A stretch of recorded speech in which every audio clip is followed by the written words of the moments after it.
are basically the history. The middle is the war. The north wall is when both were Edens, and the south wall is sort of the destruction and an homage to the Dark Elves' creation. And then sort of in the middle spot is reference to one of the first drow that sort of led them down a peaceful path, but the name has actually been worn out. Is that the white-haired one or the red-eyed? Give me an investigation check. And you start sort of wiping away and you arm a trap and you die. No, I'm just kidding. Gently. 13. Plus 13? 10. 23. 23. Okay. So you start wiping it away. And it says red. What is this? Oh shit! I don't think I put it in my notes. His last name is his last name is Danoon, because that's why it says Danoon in the beginning or whatever. Danuin.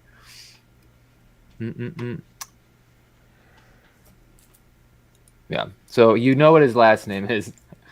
I guess it's not in my notes. I thought I had picked one, but I probably didn't. And the depiction is of a similar man, but the red eye actually isn't depicted in the memorial. It seems that like the way that they feel about that is it sort of was a means to an end. They didn't actually like the nature of the device, but they just sort of used it because they could hide their battle plans by having this man be there, basically the one who knows everything. And Shae stepping away a second. So. Okay.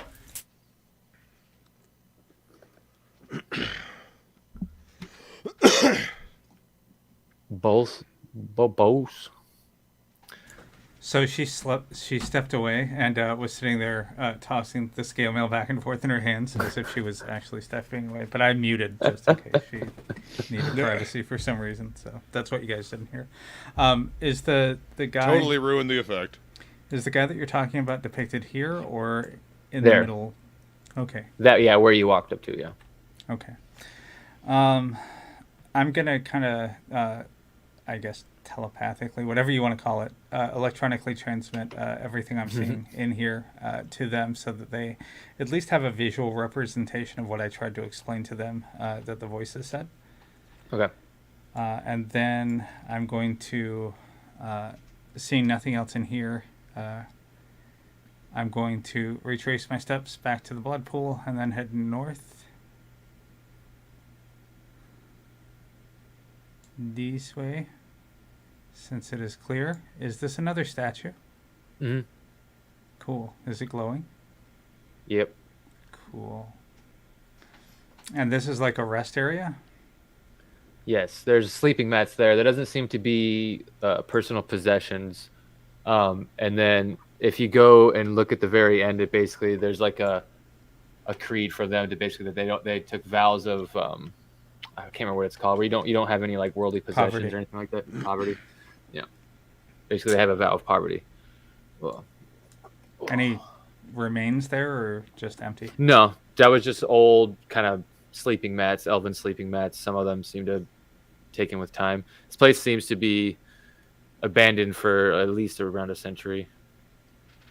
I'm going to head this way. Are these like locked doors or do they open when I... They open when you go through, and you haven't heard any traps since you've been moving around beyond. I'll head down with this.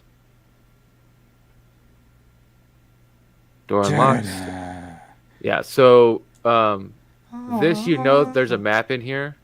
So go ahead and give me, let's see, investigation, because you're looking for the on switch.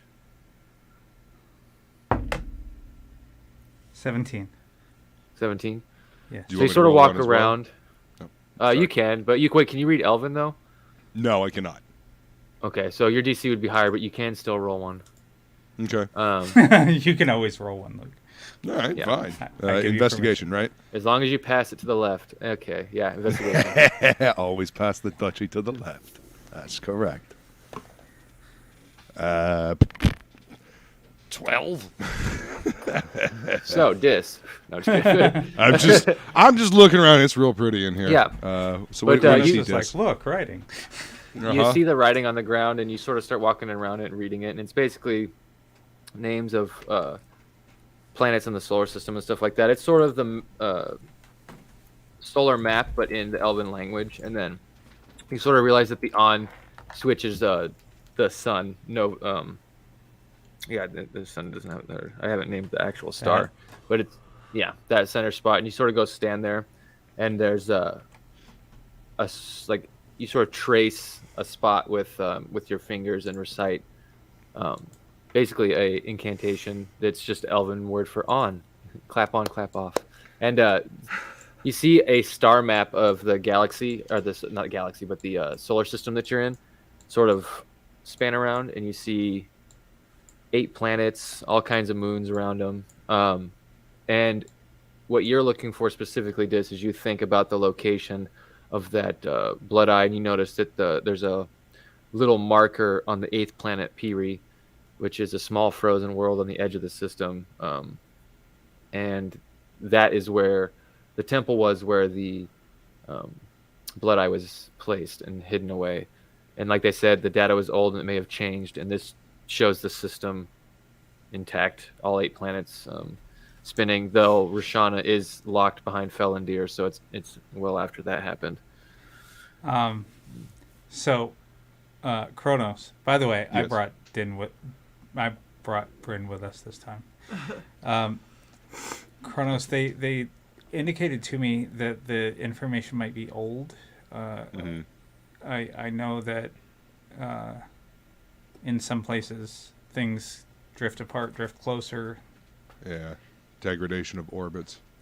But the frozen rock there is where we need to get the artifact. All right. And because I never let a good Olympic-sized swimming pool of blood go to waste. Can we go for a swim? First, I'm going to see. Is this a wall or a door? The door. Yep. Okay. Can I get through it?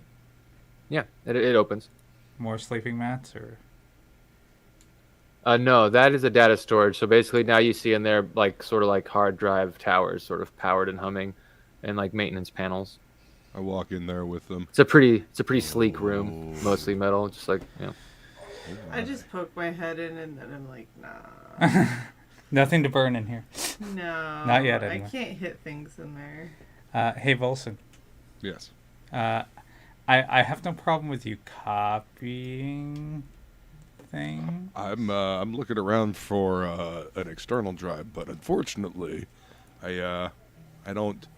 Could you? That's right. Do you see anything that says like portable storage or anything like that? The USB USB 12 drive. Thumb drive somewhere. roll me an investigation. God, it's gonna be a scuzzy. Fucking scuzzy port. All right. Let's see. Him or me? 16 plus 5. So that's 21. 21. Yeah. You think that with some time you could sort of find the a data portal to download it to your device. It would just take you some time to figure out like a way to do it, but you think you could get it out. You could get it off there, the information off their data storages for the star map. Excellent. Does an investigation or whatever the hell you just had him roll do? Would it help if I tried? Now You could either roll yourself or give him advantage, but I think you already have advantage, right? I have. Oh yeah, that's right. I do have advantage. I didn't roll the advantage. Yeah, I still have the goggles on. Now I also have a plus 10 to perception. Can I look around for, similar ports? I don't know. So because that's actually investigation. So perception is more of like yeah. looking around, hearing, smelling. Since you're up close and like physically investigating it with your Gotcha. hands, it's investigation. Yeah. Gotcha. Okay. Cool. Yeah. I'm going But, to my happy place, by the way. Yeah, okay. You would basically just be able to pull it off. You just have to spend some time. It comes down to a Okay. matter of how much time. So with that roll, it's not going to take a whole lot. You guys are rolling pretty well on like the skills, things that are going to suck I'll up plug time. in and start trying to download it then. All right. So you do that, and then Dis continues forward and goes into this big, giant blood pool area. When you walk in here, you get the sense that this is where they were trying to bring you, and it's just in front of a statue of a bunch of drow, sort of like a statue of a council of drow, and one of the names that's still there is Alyssa Solara, and you get the sense that that's her name is Amish, like the first priestess that sort of was adorned or ordained or whatever. And that's what this room is like, just an honor to her, and where her high priestesses would commune with her since she was the first mind to be implanted into the sort of the infinite pool of blood. So this is their like awkward baptismal font. Well, this is where they all go when they die, if they choose to. They can stay and become immortal and live on and pass knowledge to their other priestesses, which was a big honor for them. Wow. Okay. You gonna go first? Would it do? No, I'm not going for a swim. That's nuts. Would it? Is there anything people here? go swim? Is there anything here to investigate? I guess is my. Is there any point to me bamfing over here and looking at the statues up close? You get the sense that everything that they wanted to tell you, you've already given, or you've already been given. Yeah. All right, then I'm gonna head back and wait for Volsung.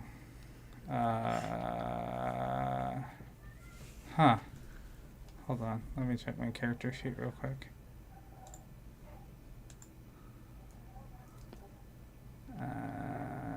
Inventory. Just under 3 hours. Okay, we have to rest at some point, guys. I'm just letting you know that. yeah, we do. Woodrow, last charge. No, fuck it. I'm gonna walk. I have nothing left to do but fucking waste time while Volsung plays with his cord. I'm going to take the long way back instead of just bamfing and being a lazy ass. All the way back so that I leave no stone unturned. Completionist. Okay. I am a completionist. I'm gonna be following because I can't help Volsung, or I can't help Kronos, but just likes to get in trouble. I'm going to investigate up in here. I only got a 14. But don't you have advantage for finding secret doors? Yes. 95. 95, yes. No, but so basically there is a passage there that leads to the other side so people don't have to get covered in blood.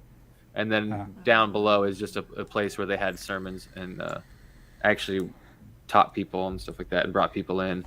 And Any books, religious materials, pamphlets? Mm-hmm. There's a few books. One of them is on their teachings. One of them is on medical stuff, like medical things, and mainly herbs and stuff like that, natural resources. And then another one is about research on the sickness and notes on how to possibly cure it, though it seems like it didn't end up helping. But there's still information in there. I'm going to take them with us just in case. Okay. Carefully, since they're old. I was. Do I see any of this stuff, or am I just preoccupied? You're preoccupied spending time with the data storage. Yeah. Okay. Because it doesn't take just that long. But yeah, so you guys are basically at just under 3 hours in time as you pull the data, the star map data, and the kind of the history and stuff like that, and some general knowledge off the data storage. Yeah, and you guys have basically done most of everything there is to do here. I think. I don't think you're missing anything. So. Just kidding. No, I'm just kidding. We walk out. Dun. We're surrounded.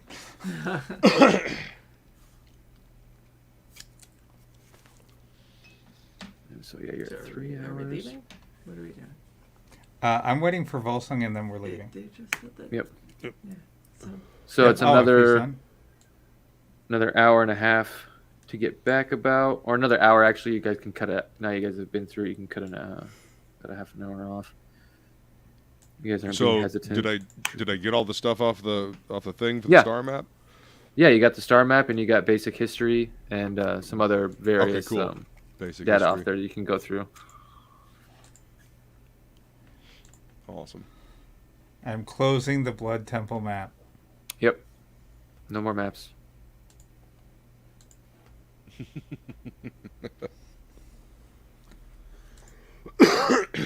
Cool. Are we heading back to where your tent of ship is? Yes. Yes, I suppose we are. Seems like the prudent thing to do, because I don't know about you, but I could use a rest. yes. My full up charges on most of my shit say yes. So yeah, that sounds good. All right. Well, let's see. What do I got here?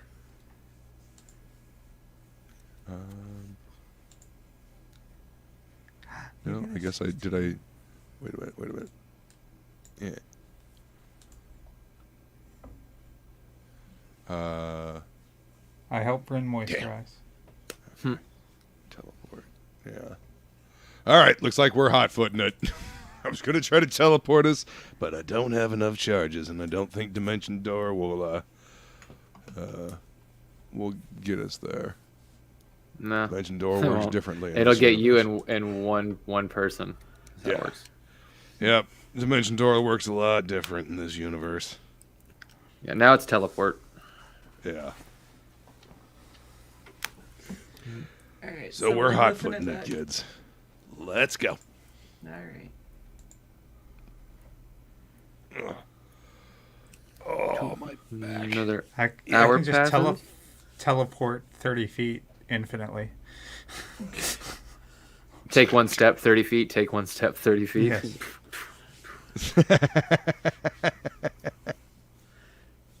It's like the laziest almost like- teleport yeah. use. 30 feet, sit down, wait for you guys. 30 feet, sit down, wait for you guys. This is Um, like you walking. Just to throw them off when I really want to rest, I'll use the 500 and then just wait. Set up a hammock. So yeah, another hour passes. Random You guys, probably. you guys kind of know the path a little bit. No unseen dangers pop out. You do notice that some of the Avoid the monkeys. those monkeys have sort of dropped dead, and they're not really in the area moving anymore. They're just sort of Did you just say the aw? flowers are dead. Poor monkeys that are zombies. They were already dead.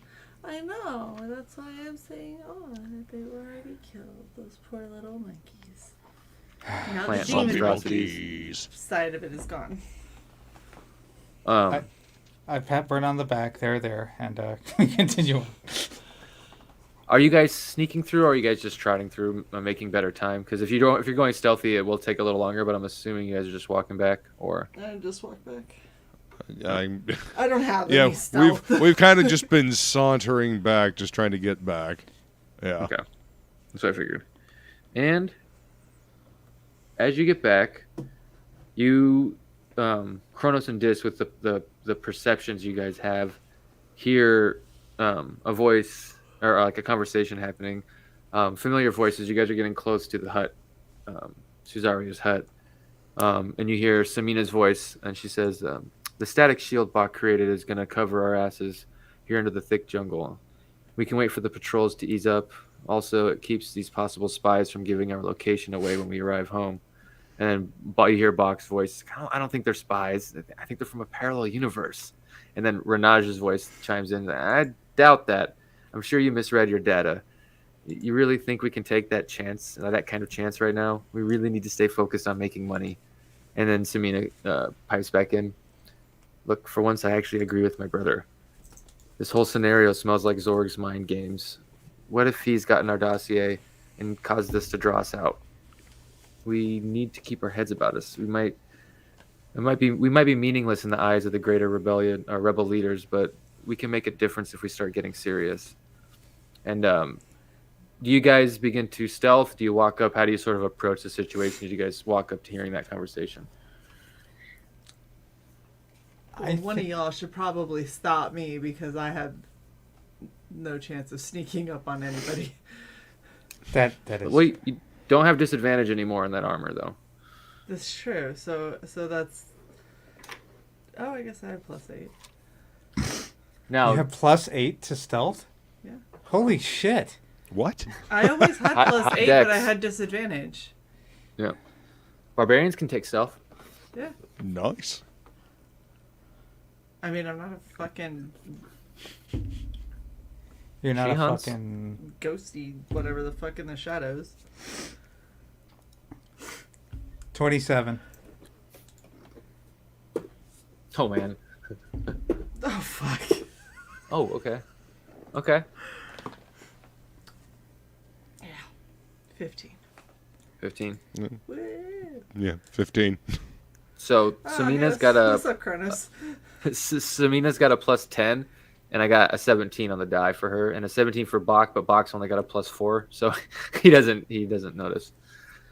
He notices Brynn in them, but so you guys approach. They all kind of notice you guys approaching, and Samina even looks off to the side directly at you, Dis. You can tell that she actually heard you or saw you, and however you were trying to hide. And as you're approaching, you're not quite to the hut. You're just out off the property of Susaria's hut. This is where they've parked their sort of freighter ship that they've got, where they loaded Kronos's remains of his ship. And you can see they're just having a conversation by their ship in private, or they thought in private. So And, I just to throw this out there, I see like me and Volsung and our gigantic frames, like trying to super over the top, like Scooby-Doo sneak. yeah, or like the Pink Panther, where you're trying to be like really over exaggerated, and we're just like clomp, clomp, clomp the whole way. Sure. Sometimes stealth is a little difficult with the mohawk. We're giant.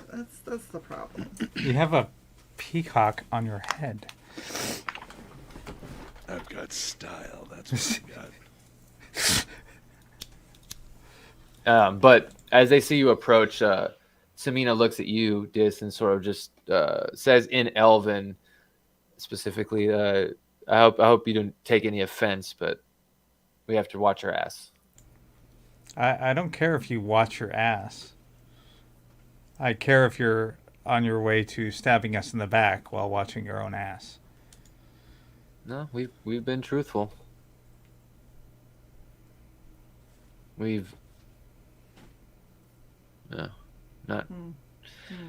been outvoted, and they I wanted to take you back and lock you up, and we're not doing that.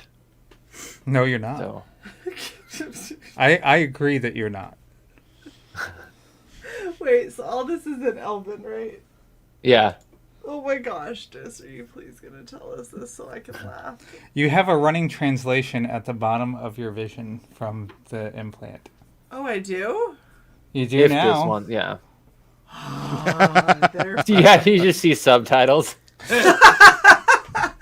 Oh my gosh, I wish that was life. This is interesting. Hey, Cronus, did you see the part where they said that they thought they were gonna go lock us up? Well, she did. Yeah. That's cute. That's why I said this is interesting.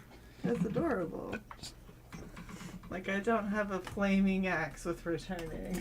Listen, I ain't got time for them to lock us up. I need to go talk to that big guy over there about parallel realities. Come on. I just don't have the patience. Alright, so what are we doing? So you're in the middle of a conversation, Des. I had finished my conversation. Unless she's going to say something else. No, she just sort of makes eye contact with you until it gets a little awkward, and then looks away, and everyone sort of breaks up. Bach goes kind of to the bay of the ship, walks up into it. Renage pulls out a device, starts playing with it. Teskin doesn't seem to be there. He seems to be with the druid on the compound with Suzaria, and everyone sort of just goes back to their business. And Woodrow, if it matters, I have a plus 13 on intimidation, so. Ooh, this actually will matter. Insight, only a 6, and you said a 17. Or I have a plus 13. Oh, okay. How the fuck do you have a plus 13 on intimidation? Yeah. By taking it. Right there. Do I have stuff I haven't, used? No, rogues get cool stuff with their skills. They usually always have a couple things that are plus a shit ton. Yeah. Plus a shit ton. I like that. Stealth and intimidation are my 2 highest pluses. Expertise, right? Oh, yeah. Yeah. So what was your total? Just because it'll actually change some things in how they see you and stuff. I rolled a Decisions 31, and I did it in the app. Yeah, okay, yeah. Okay. Yep. Yeah. They rolled, or she rolled low, so that will definitely, I'll make a note of that. So instead of intimidation check for fun. Did you? I got a 22. Ooh. Nice. So I'm just behind this, so yeah. So this is, it's more subtle and more just in the eyes with Samina, and instead of like I said before, where she holds the eye contact until it gets a little awkward and kind of looks away, just back to her business, she looks down and sort of away actually pretty quick after the comment, and you seem to have definitely shaken her a little bit in terms of the fact that she thought she could do anything to you guys, that sort of thing. And then with Brynn behind, that helps with that, but it's more overt as Brynn steps in behind. And you see the I flex my boobs. The Conan riffling, yeah. Renage gets up and he's like, I'm gonna go see if there's any leftovers, and sort of just gets up and walks away. And Bach still just gets up. He doesn't seem to be shaken by this because he never had any thoughts about you guys being anything. He sort of bought into they saved us, and plus they have information I really want to poke about, so he was all in.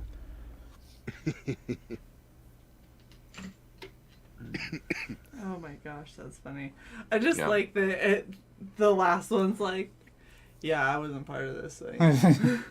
Y'all have a good one. Well, he didn't vote to put you guys in jail because she got outvoted, so that means the other 3 voted to not try and arrest you guys for whatever reasons they had of their own reasons, but they voted to not try and arrest you. I'm just gonna say, based on his reaction, he was like, "You fucking crazy." Yeah. Did you see this? They got Look at the gun on that one.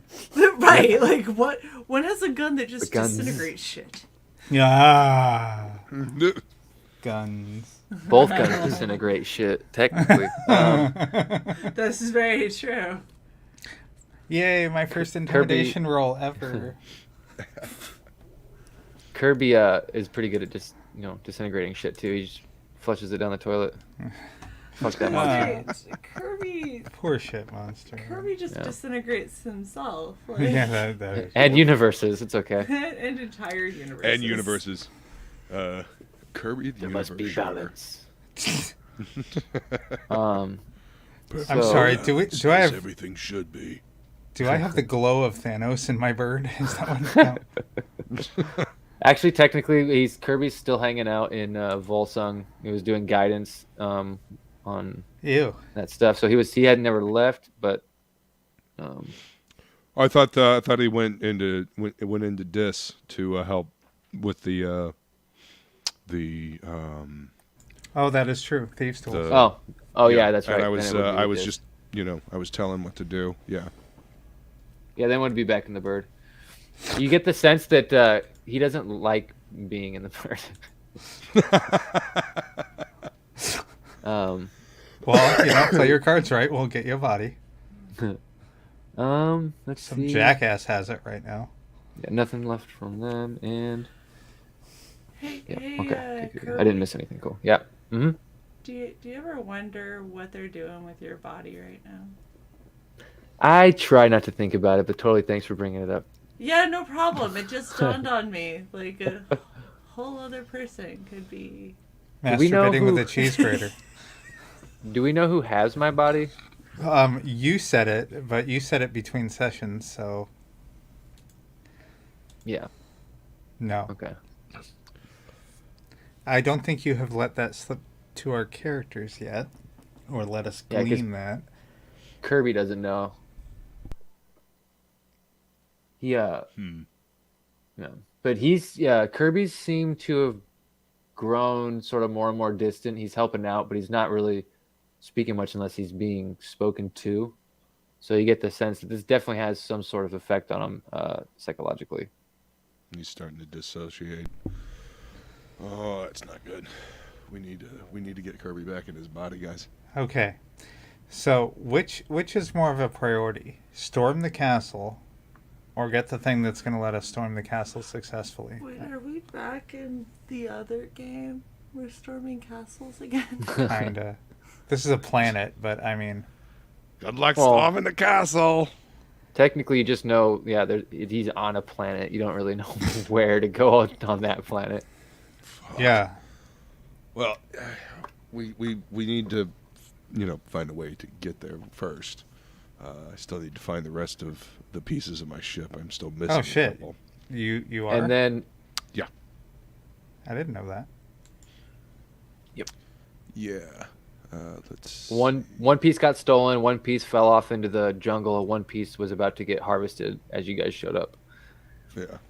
So we What have got one more stolen? piece that we can get here, and then we got to recover the stolen piece. The first scout ship that investigated the crash, it saw the universal device or whatever, and just kind of took that and took it back to base, and then eventually they sent a bigger group, which is the group you ran into, to come salvage everything. But the rebels showed up prior to that second group and got caught by them. So Okay, so there's the stolen piece, there's what we have, and then there's another lost piece in the jungle. Yeah. Mhm. There's one last piece in the jungle. And my Kirby bird does not know where that is. Is that correct? yep. I What am I paying you did for? ask Cesaria to send out some scout cats. Her wonderful flying horde, her pack, to go look for the piece and see if they can And find it. So I need to go Any talk new? to her. Yeah, please. All right, I'll head over to Cesaria. Is she outside the hut? Yeah, so she's outside the hut. You can see the table that you guys had that was very long, and you guys were all dining at. It sort of turned. It was made of vines. It sort of has become now just a little round table with Teskin and her sitting there, just sort of talking about stuff. And they're basically talking about the flora that she has growing on one of the trees that are bioluminescent. And as you approach, she sort of looks and goes like, "Huh, that was faster than I imagined." I'm assuming by the looks of it, you guys put up quite a fight. You seem Yeah. drained. That was one of the toughest One lines I've bloodier. had to trim in a while.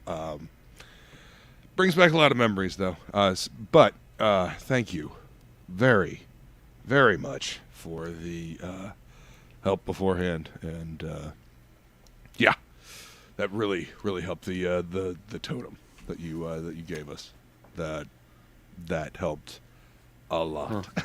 Good. I was hoping it still had some more juice in it. It did indeed. It seemed to do the trick. Any luck with the sap? So that's still working. Okay. It's going good. Excellent. With the divinations and the scouts, so far this is all we have. And she sort of reaches into a bag of holding and pulls out one sort of ammo energy cell. I think is what they're called, an energy cell, and sets it on the table. And they're still looking for the container that came from, but they at least got one for you.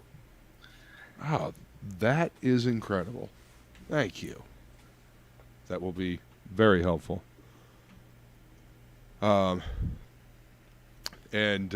So any other when my ship exploded and fell apart again, there's still one piece that we need to find.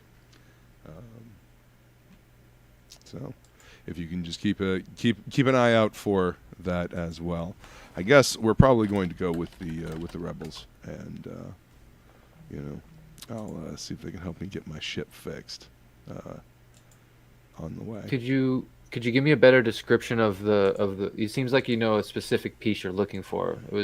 You're sort of vague before. Is there anything more specific you could tell me about this piece? Which It was the gravitron. The gravitron. Okay. Yeah. And that's the part that makes it Actually fly. Yeah, fly and stabilize and all that stuff. Yeah, it's an internal piece. It radiates gravitational energy when activated and plugged into my ship. That actually might help me pinpoint it if there's any anomalies. That might help. I appreciate it, because until I get that piece, my ship is it's just a very attractive hunk of junk on wheels. Well, so, yeah. It's better than no home at all, though, right? Yeah, that is true indeed, and that rig has gotten me through a lot of shit. So, definitely grateful for it. And it always knits back together, more or less. Well, with elbow grease and hard work, yeah. Yeah. Few hand wrought iron bars and whatnot, but yes. All right.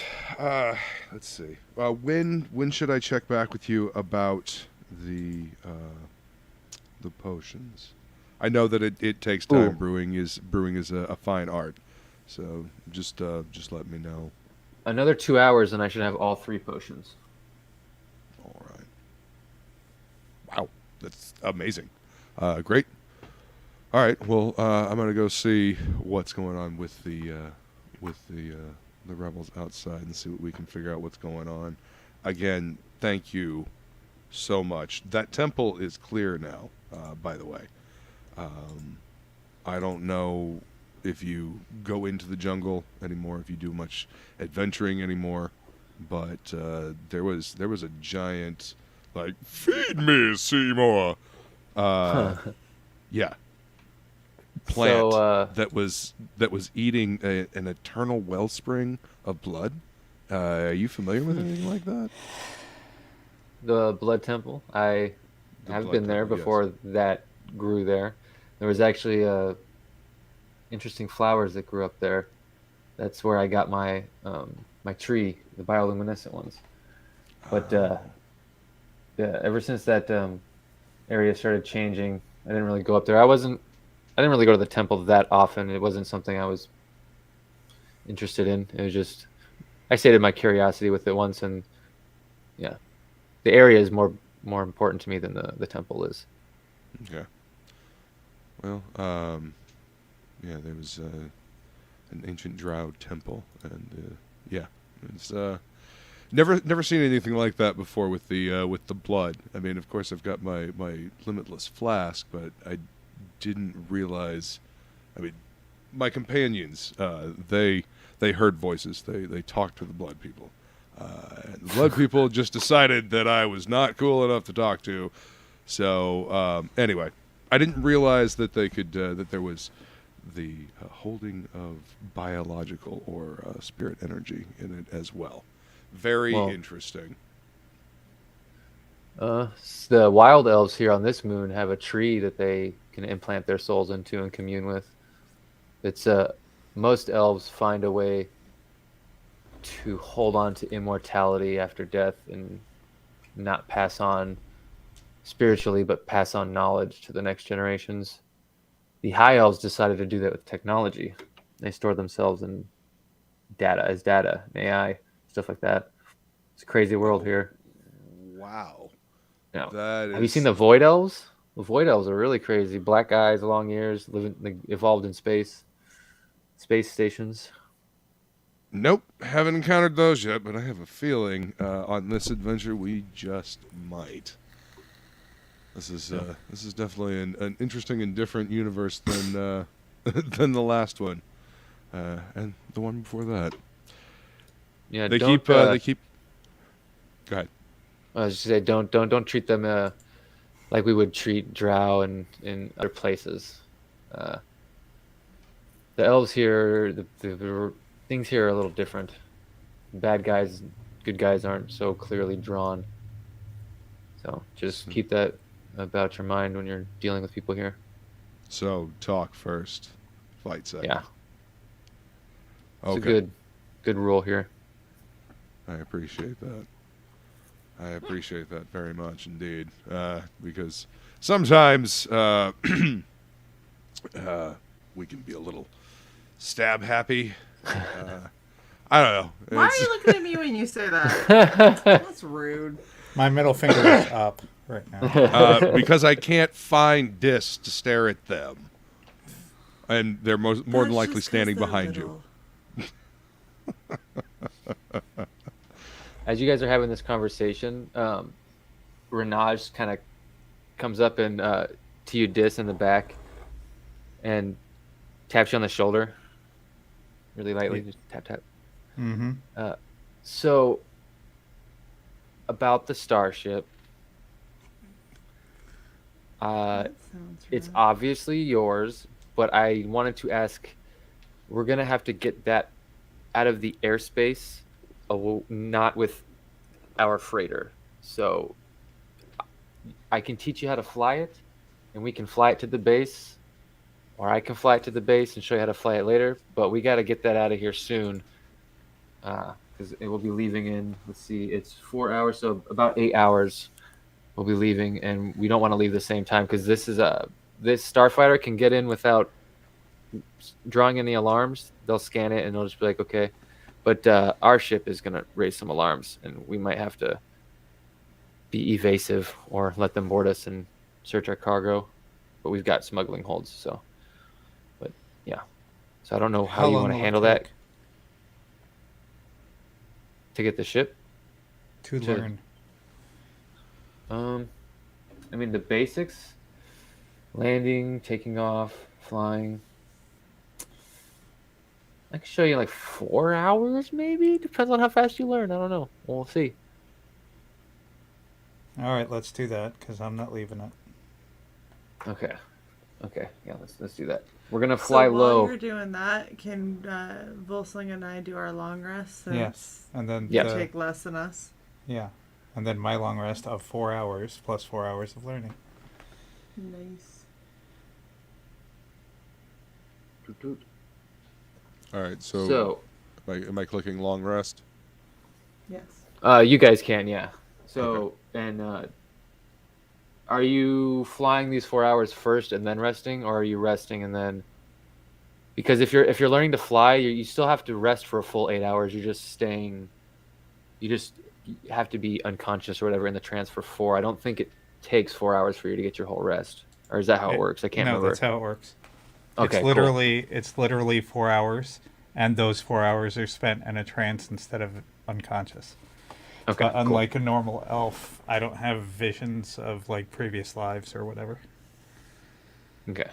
So then, yeah. So you do the learning first. So this is going to be basically perception checks because you're going to be sitting in the back seat, sort of co-piloting.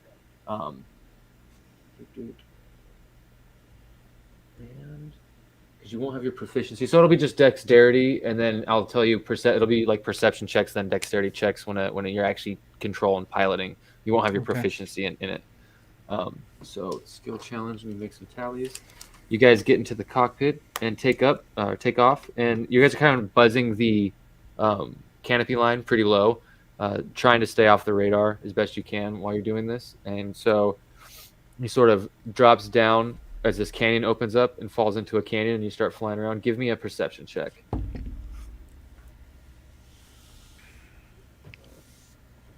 28. 28. All right. So you're gonna have advantage on this check, but give me a dexterity check. Roll twice and just add your dex.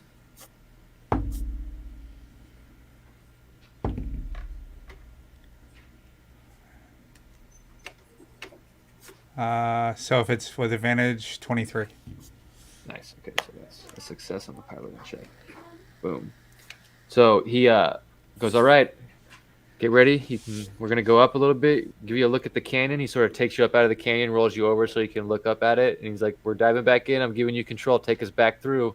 Kind of goes down and gives you the control. And you made your check. You start going through the canyon, and give me another perception check. 21. 21. As you're flying through, you actually notice a large mass come up, like explode out of the canopy top and sort of go in behind you. And you can't get a good look looking up behind because it's directly behind you, but on the radar you can sort of see there's something behind you. And then Renaj cries out like, I think that's a bird. And you made your perception check. So give me either a piloting check or, let's see, I'll say for the purposes of this, since you shot the laser pistols and there was like the mech thing from the last campaign, you can use your proficiency on this. You can either pilot without your proficiency or shoot at the object behind you with your proficiency, and sort of get a view of it with the gun targets. So my choice is either to put my proficiency in piloting. What? No, so you can either make a pilot check. So it's a skill challenge. You're looking for successes. You can either use a piloting pilot check to dodge or shoot at it. or shoot at it to gain advantage. I mean, it's me. I'll shoot at it. So as it drops down, you can see there's sort of like a large pterodactyl type creature sort of soaring in behind the starfighter, about the same size of it. It's not a moth, right? No, Okay. no, it's definitely a pterodactyl. So am I just rolling dex or what? Plus proficiency. Yeah, dex plus proficiency. You're basically trying to hit it at the skill challenge. Yeah. So I'm You're trying to rolling get a dex, success. which is a +5. So I rolled a 14. +5 is 19. +4 is 23. Is that how I'm doing this? So whatever you roll on the dice plus 9. Okay. So 23. 23. Okay, that's a success.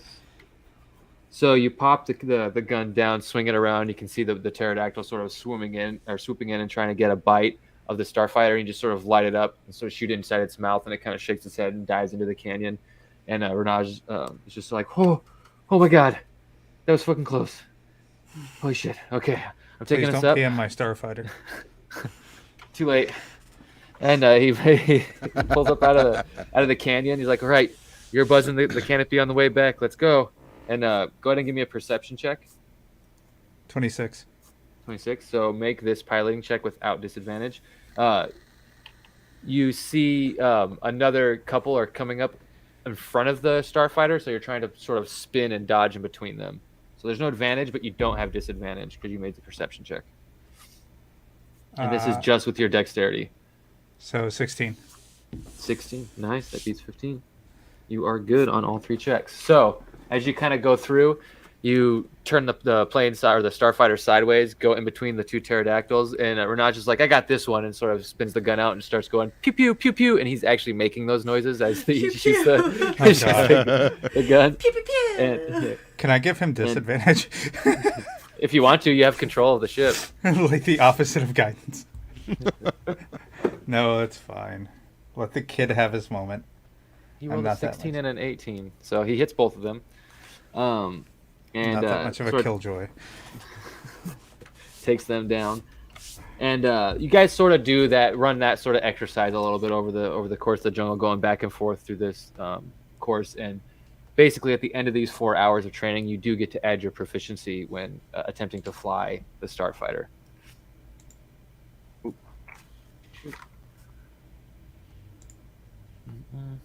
And then the rest of your 4 hours can be spent resting.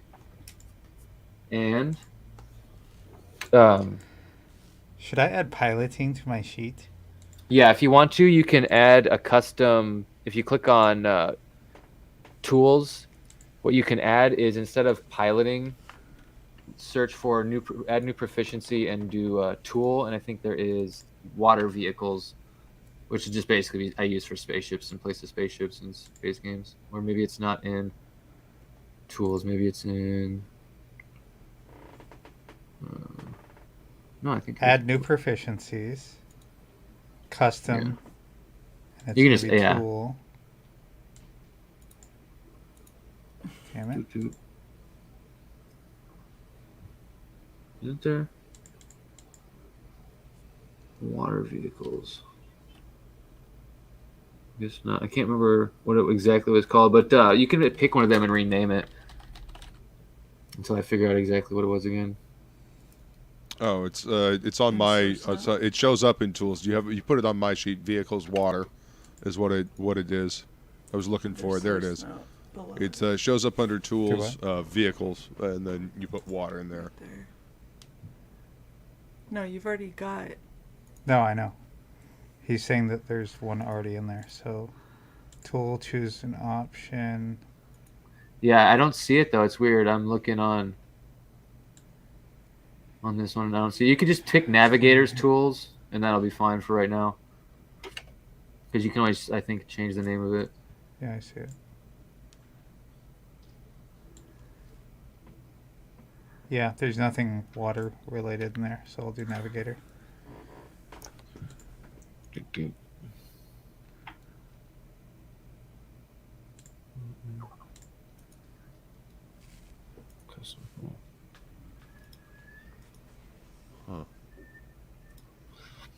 Unless you want me to just put in a custom tool and name it. No, I would say, yeah, I bet you that's custom tool, but you can do the navigator's tool because it's the same thing. It's just like navigating ships and stuff like that, so it works. It's fine.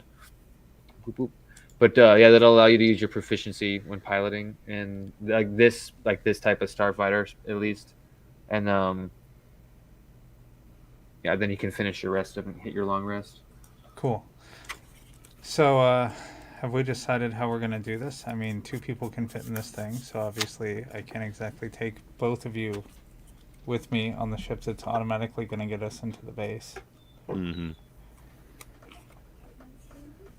We're already going to have to split the party if I'm bringing this thing, which I Well, of course. obviously have to bring this thing.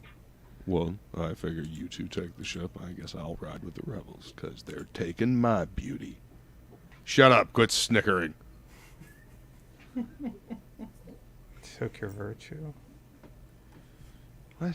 So I'm riding with the very, very green pilot. Yes. Yep, you sure are. Have fun. Just can you account for my weight in that vehicle without killing It's a starship. I just don't trust you. Your abilities. Excuse me. I seem to remember a rather large door and a boat. That you used as a battling ram. A battering ram? Battering ram. Battling. Yes. We lived. A battering ram. We lived. The door didn't. Fucking barely. Yes, we barely lived.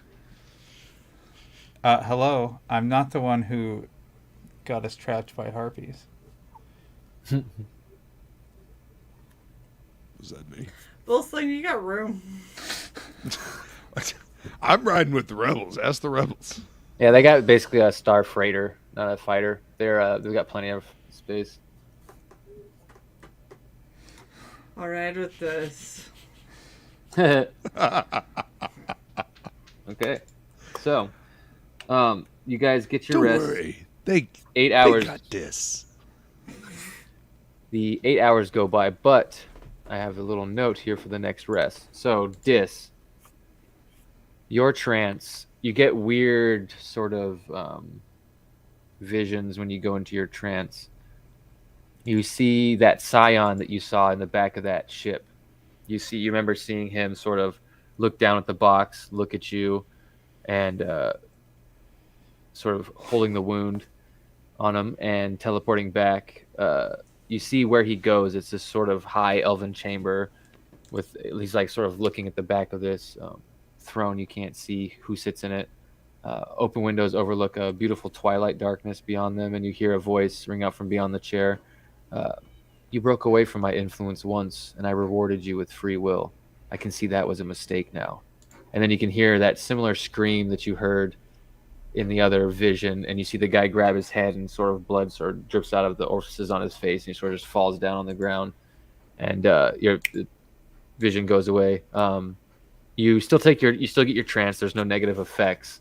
It was just some sort of Nightmare. imprint that was left when An echo. when he affected you earlier. So 8 hours go by. You guys get your long rest. Wake up. Samina comes to Udis and waits for where. So I don't know where exactly are you guys sleeping. So I'm assuming just kind of on bed mats out in the grove. It's a pretty safe area. Well, I It'd be like mean, camping. We can sleep in like quarters in my little Oh, that's right. Yeah, that's right. mansion You're right. thing, right? That's totally where forgot I about figured that. I was sleeping, like in my quarters. I don't know that you've invited me in there yet. Since you I have thought pitched your I tent. thought I invited you guys in when I walked in there the Yeah. first time. Yeah, last session before you like, guys went off yeah, in the jungle, come he on gave you in. guys the tour. Yeah. Okay. Yeah, you guys have your. I asked if you guys wanted to have a shower before you tromped off Yes. into the jungle. And Get we cleaned did. up. Oh, okay. I misunderstood where the shower was taking place. I thought it was in her thing, not your thing. Sorry. Yeah, no, it's in the ship. The only part of the ship we've got that's working right now. Okay. Well, showers are important. Yes, indeed. They are indeed. Speaking of which, before we leave on this journey to the next planet, I think it's time for Can I Brynn, get a shower? I still got blood Bloodbath, ichor. wash off my Well, ancestors. It's okay. I'd assume that was done before the rest. Right. Yes. I would hope so. No, I just laid down. I was like, fuck this, I'm tired. No, I definitely cleaned off the blood of Dis's ancestors before.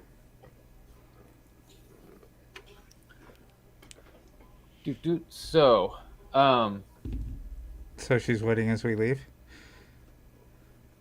His ship? yeah, she's waiting as you guys come out out of the extra dimensional space. Just want to make sure. I don't know if you guys have anything you want to do in there before you come out, so I'm gonna let you guys figure that out.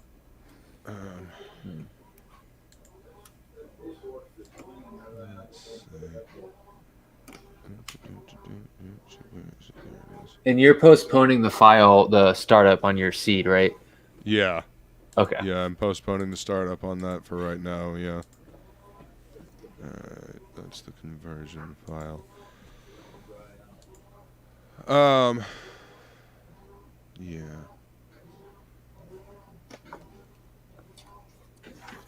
Is these two files? I'm looking at them and I'm wanting to copy one of them to a separate drive. Okay. All right. So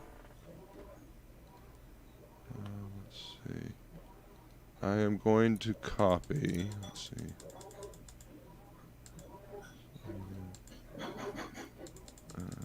All right. Wait, did it? Oh, it did change. Shit. Okay. I'm going to copy the G2 file to the external drive. All right. And then that's going to be your one interaction with the files for before the startup. Yeah.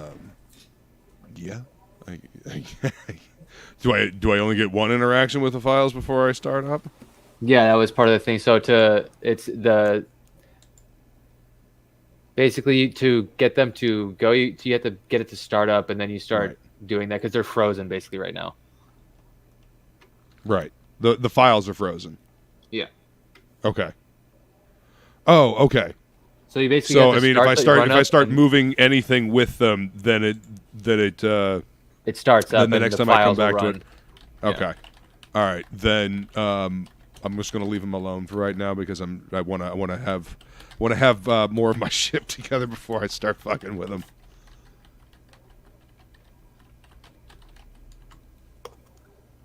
Because I mean, the startup I need to do that with my ship, right? No, Or is it not the necessarily. ship? It's It's the seed that starts up. That's what the alien technology is, and that's sort of where all the data for everything is stored. That's like what it sort of adapted the hard drive stuff into there, into the alien tech or whatever. It's sort of like assimilated like the other tech that you had, right? So that's how the seed is keeping everything that your ship was, and it's in there. So once you run the startup, the seed will be the seed will be completely repaired because the ants have been working at it. So it's basically ready for you to switch it on whenever you want, and then you can implant it in your ship, and it'll start rebuilding the inner systems as you guys repair and put on the other parts at their shop, basically, or chop shop. All right.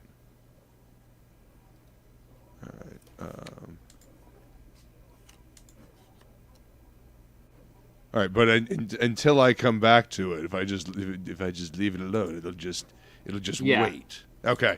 All right, fine. Yeah, I'll copy that. It.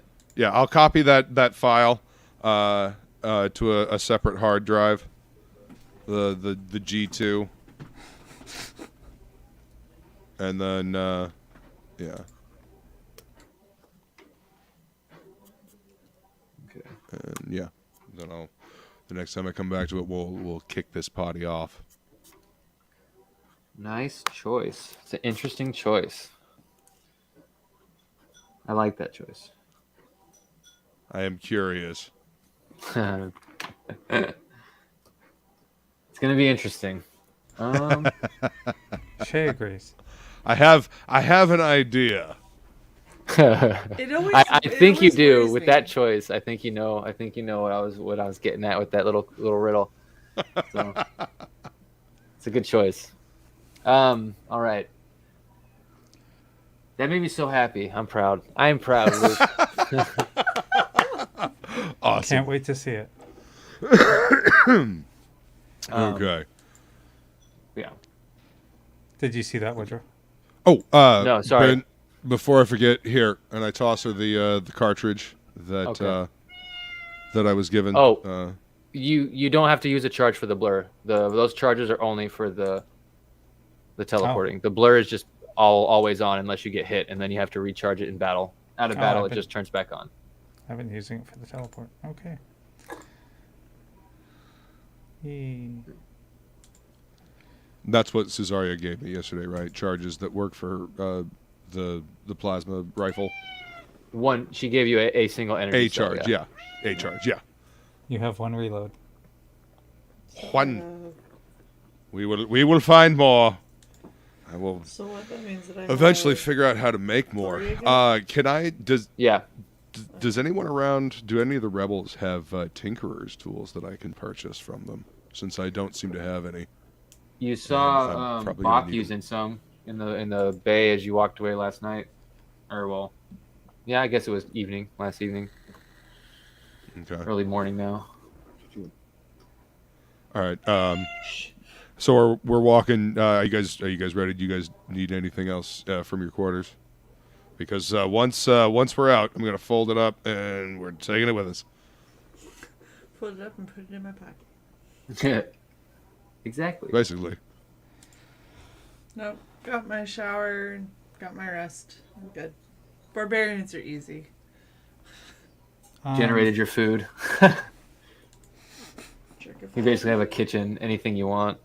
Yeah. Coffee. I don't think I needed anything else.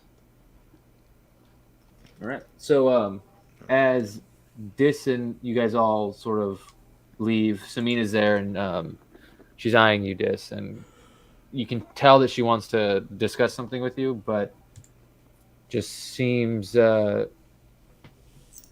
hesitant to talk to you. But eventually, she sort of comes up and is like, "So, we need to get the starship out before we leave. So if we can get everything settled and figured out now, that'll be good. But Renaj said you're going to fly the starship? Yes. Where are we going?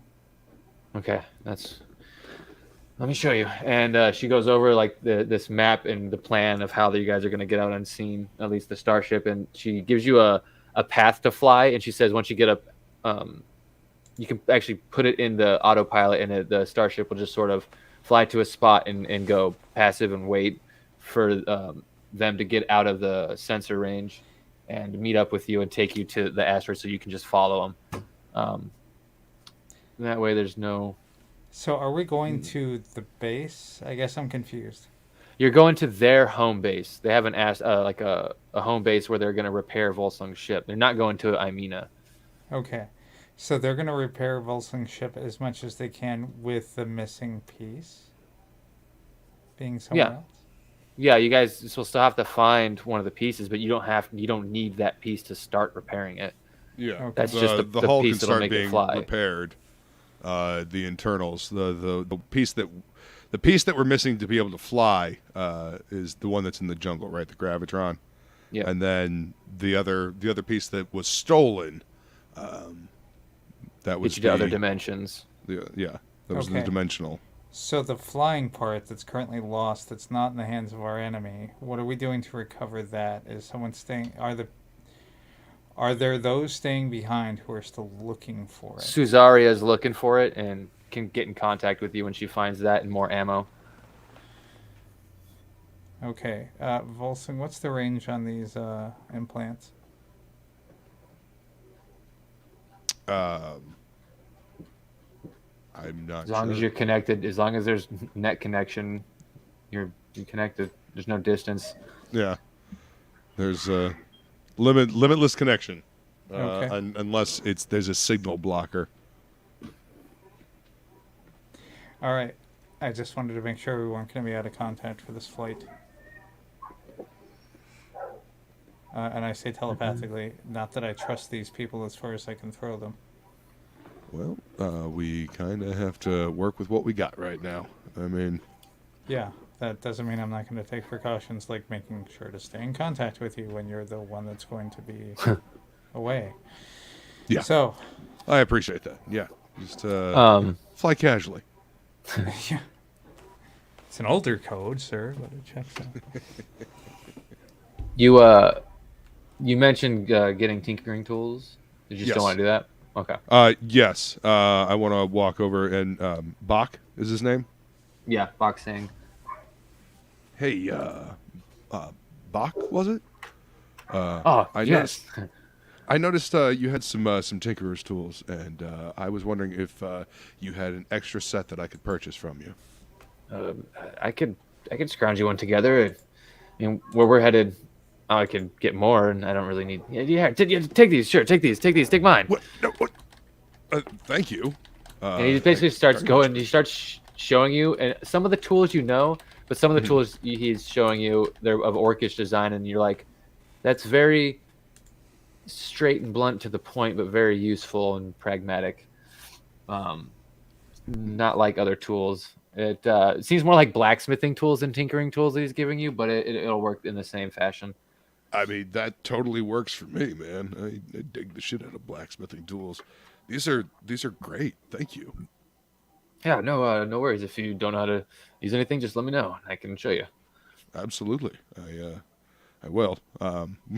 We ran into a few things, and I did not have the tools that I needed to be able to do some repairs. But these tools actually will work perfectly for these big old mitts of mine. Yeah. Just wait till you see my workshop on the asteroid. It's got everything you could ever think of, and a few things you can't think of. That sounds pretty amazing. It's been a while since I've seen a workshop like that. I look forward to seeing it. So you've been researching parallel dimensions, huh? Yes. Haven't actually made much leeway other than proving there's a mathematical path to do it, but getting actual proof is another story. You can prove it in the math and the equations, but then actually quantifying something people could see and measure is a different story. Well, we get the piece of my ship that they stole, and I can help you get some practical experimentation with that. Well, if they ever start playing with it, my readings is what scanned your ship coming through, so I'll find it. Excellent. I hate it. That Let's is hope they turn it on. fantastic news. If they turn it on, I hope they don't fuck it up. That's a good point. Yeah. Maybe Yeah. maybe we don't want them to turn. Yeah. Well, there's a little bit of security on that. Just the when I was quote unquote gifted that piece of hardware, I was warned to be very careful with it. So yeah. But like I said, we get it back. I can help you get some practical information for your experiments. And this, yeah, we can get that when we get to the asteroid. Cool.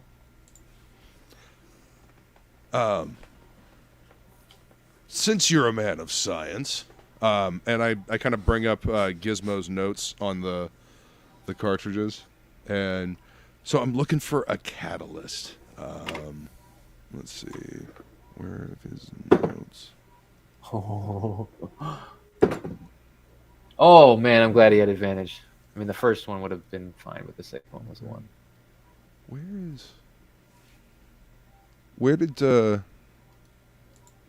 it! I'm clicking through all kinds of shit. Where is the notes that you gave me from Gizmo? I think it's a backpack type item that has Gizmo's notes, and underneath it, or maybe it's I think it's an item in one of your backpacks. I'm going to your sheet right now. But what specifically are you?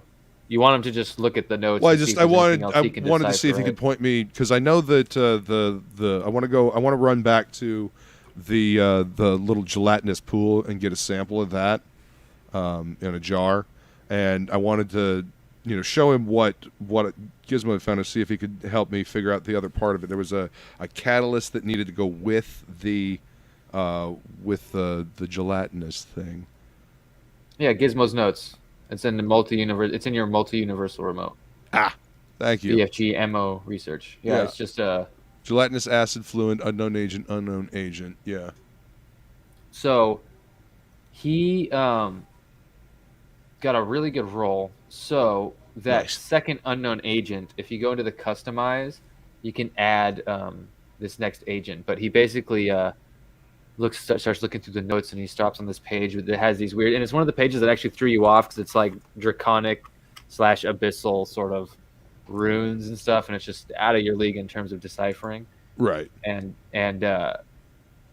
he goes like, "This is interesting." Kind of like looks over. If Brynn's anywhere in the vicinity, sort of like looks over and tries to get a glimpse, an eye on the gun. He sort of like looks.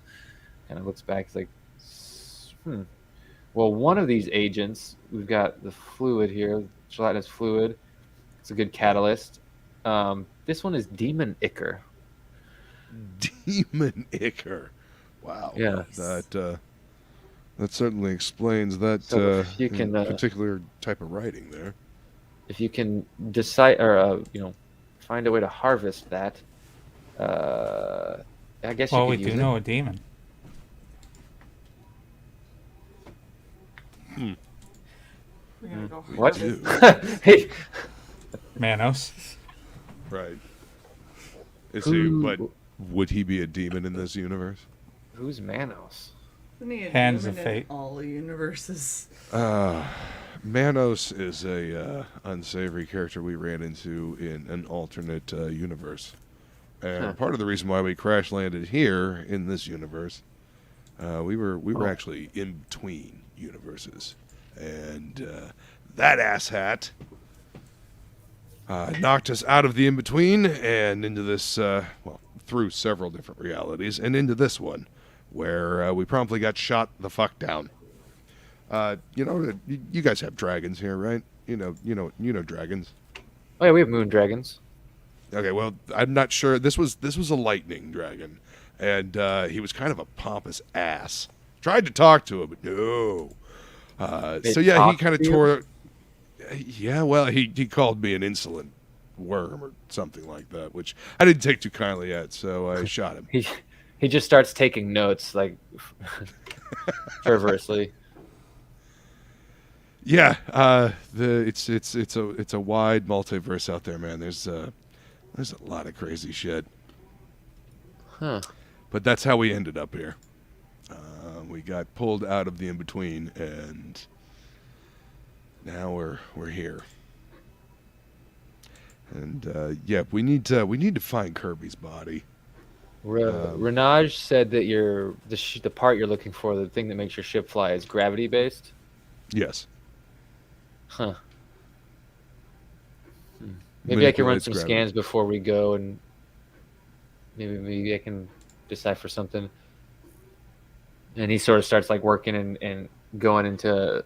He has a device kind of similar to yours. It doesn't look like yours necessarily, but it's a device that he wears that he can sort of tap and pull up. It's just not on his wrist. It's sort of on his the armor that he wears. It's like almost like Iron Man, except it's over the heart, nice. directly in the middle. Sort of like taps it, and like a hollow screen pops up, and he starts like flicking through things and setting some stuff up. And you can see little drones pop up out of the bay and kind of fly out and start going up over the canopy jungle. Oh my gosh! And he's like, That's some pretty Audible fancy pops tech up. there, buddy. I like it. Some rom-com. I like it. So basically your choices are the 12 hours. The 12-hour limit has been reached at this point, and you can either stay here longer while they search, call it in, and hope Suzaria finds it and hits you up with information a little bit later, and leave now. Yeah, or try and convince them to stay back a little longer while you search. Up to you. Well, I mean, You guys as a how party. far away is the gelatinous acid pool from where I'm at? A ways away. You could fly over and and feather fall down or whatever. And I could fly but you you'd there. have to, with the starfighter, and it would take like maybe 30 minutes, depending on what happens when you get there.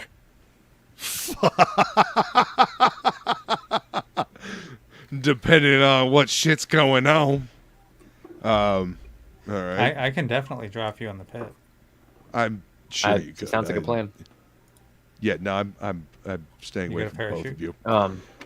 I will actually be right back. Though I gotta go. I gotta take a leak real quick. Be right back. Discuss your plans. All right. I mean, I'll take you if you want. Well, we got to first convince them to wait. It's not going to be a Dagobah situation. I'm not landing. So wait, Right. you're worried about the guys that were like getting rides with and stuff leaving? I'm worried about the guys that Volsung's, Kronos is getting a ride with, and whether or not they're on the up and up, because Volsung will be alone with them, which means that he will be more vulnerable than if we stuck together. I mean, do you want to fly by yourself and I'll ride with Wilson? I mean, it's up to you. They're kind of scared of me. Okay. I did Well, flex my tits. I mean that. I don't know if that's. General direction. I don't know if that's scary as much as it is I think hypnotizing and it enticing. was. Like, according to my intimidation, Alright. it was pretty good. There was a 22 on the titty roll. Okay. We're gonna go with we're all just communicating, through the neural link. Yeah. Yes. No, I'm saying all of it.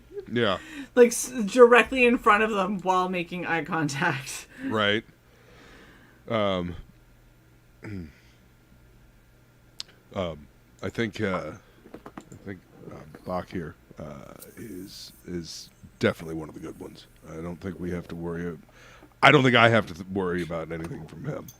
He's a scientist, and I want to help him with his research. So I think I'll be all right if you guys want to ride together. However, I will not say no to backup. I do, however, want to get some of that gelatinous acid. Because if we can find a way that your BFG is a tremendous asset, and if we can find a way to keep that thing in commission, then The ether I have can't be a catalyst? I don't know, but Bach did help me. Because, I mean, sniffing it is great. Devil ether makes you act like the village drunkard in an early Irish novel. Put it in keggy. Fucking ether breath. Oh shit! That's so fairy dragons have euphoria breath. It's pretty tight. Oh shit! No kidding. Yep. Nice. So, I'm gonna leave this to Shae. Shae. Me or Kronos? It's up to Kronos if he feels like he wants the backup. God damn it! One of you flip a coin, and let's go. Rock, paper, scissors. Hang on. Who's piloting the ship? I asked Bach. Hey, Bach. Who's piloting? Who's taking us out of here on the frigate? And when are we heading out of here? Renaj and Samina will be piloting the freighter. Okay. And do we got an ETA or when we're taking off? Soon. I have to leave Soon. first. Right. Okay. I'm gonna walk over to Renaj and Samina. I can drop you. I am not letting you drop me. I am not being dropped in the fucking gelatinous acid again. Don't you have Not feather twice fall? in one adventure. Anyway, I walk over to them. Hey, there is a gelatinous acid pool, some piece back. Yeah, there's this lots way. of them. Okay, is there one nearby here? I would like to get a sample of some of that shit. Well, I Anything mean, you not guys that we know? know of. We just know that they're everywhere in this jungle. Okay. Well, there's one I know of close by. Do I have time to go run and get it? Probably take me about an hour. I mean, not really, but so go ahead and give me a persuasion roll, and you'll have advantage because of the intimidation that this. I was gonna say, does me Yep. standing next to him help?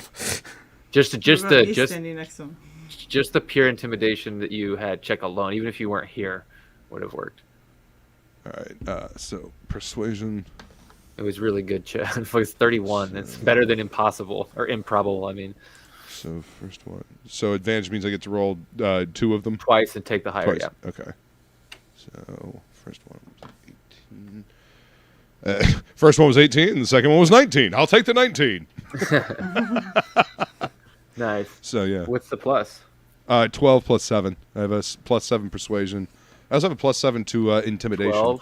You mean 19? 19 plus 7? Well, no, 12. Yeah, 12 plus 7. What did I say? Oh, 19 total. no. Okay, so that's Yeah, 19 19 total. I'm Okay. sorry. My Yeah, bad. 12 No, plus you're good. 7. Yeah, no. You're good. I'm sorry. So 19 total. Okay, yeah, that's Yeah. enough. So Samina's sort of looking at you, like looks at Renaj. She's like, "So what do you need? You need us to fly you, or what's just us to wait? What do you need?" Well, I know that the starfighter has to take off first.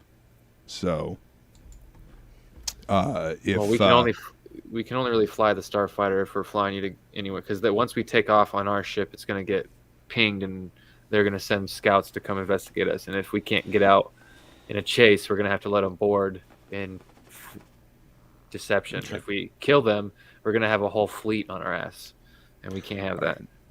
all right, then I just need you guys to cool your heels for just a little bit while I go do this. Okay. Okay? Okay. I appreciate it. Renaj. Thank you very much. Your drone's got more time. Bach, your drone's got more time too. And both of them kind of look like excited children, and they're just like, yes, sort of like go into their little corners, go onto their devices. I'll just stick around, make sure that nobody gets edgy and wants to take off early.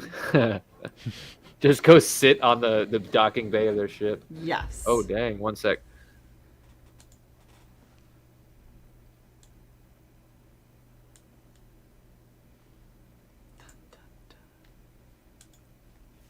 I mean, Sorry about that. so if they both get in the cockpit, can I just like jump on top and like lash on with my my whipcord and just like You Don't fuck can up my try. I just saw what Johnny said in chat. That is so rude, sir. Cut her in half and each one take a piece. what? Cut who in half? Me, because you and Dis couldn't decide. Oh, math. Yes. I mean, what would I need to? It would be an 'Cause athletics otherwise- check, and it would be hard as fuck. Hard as fuck. Okay. When the DM says it would be hard as fuck, you recognize that's not what you're gonna do. So I mean, Let's just fly with the imagine standing canopy on top of open a- and hold the rope. right. What could We're just gonna go hold on top of this F-25 real quick. Oh, okay, like that. Okay, we're not just okay. Gotcha. Well, and it depends. This isn't a biplane that you can just lay on the wing. It's not. Anyway. Just hang on to the landing gear. It'll be fine. Mm-hmm. And just trail behind like a kite. Yeah, exactly. So, Are the skies Yes. clear? Or is there lightning? I can ride the lightning. Not when it's actually, not would've- yours. We would have noticed when you were doing your flying around up in the sky. It's that battle cruiser that was there. The other ones are gone, but that one battle cruiser that got hit is actually still all in pieces, and there's all these ships sort of moving pieces of it around in space as you were flying around. Same thing. You break the tree line and sort of zip around. Give me a navigating tools check, which will be dexterity and proficiency, so just +9. Me or Dis? I'm Yes, flying. it's You ain't flying flying. shit. Okay, +9, 22. 22. Sick. So yeah, takes off, glides up above the canopy, and just goes over. You guys are kind of buzzing the canopy, and give me a.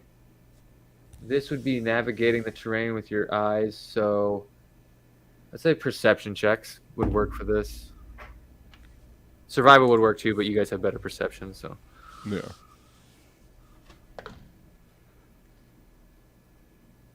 Oh, just that. 12 plus 10, 18. 22. 18, 22. So, Dis, you think you remember like where you guys came from? You start going that way, and Kronos, you realize you're just slightly off and just adjust the path a little bit and manage to maintain the course. And you think you're hovering above where this gelatinous pool was, but below you is a canopy, and below that was 300 feet to the floor of the jungle. And I can yeah. smell it. Okay. you think you think to the best of your knowledge that you're above that area with the gelatinous pool and all the matted vines. All right. So, is there any way we can make our way down through the canopy? Oh god, Dagobah. I mean, No. I could. I don't know if we're not moving at Mach fucking 12. I can get out there and I can start hacking away. So the ship has the hover, so you basically have been buzzing the jungle. When you found the spot you think, you sort of turn it into like hover mode, and you can get out. But parking the ship over this is going to be like taking it down through the canopy over this gelatinous pool will be a pretty skillful piloting check. How about if I just hover over the damn thing? It's Lower so you down.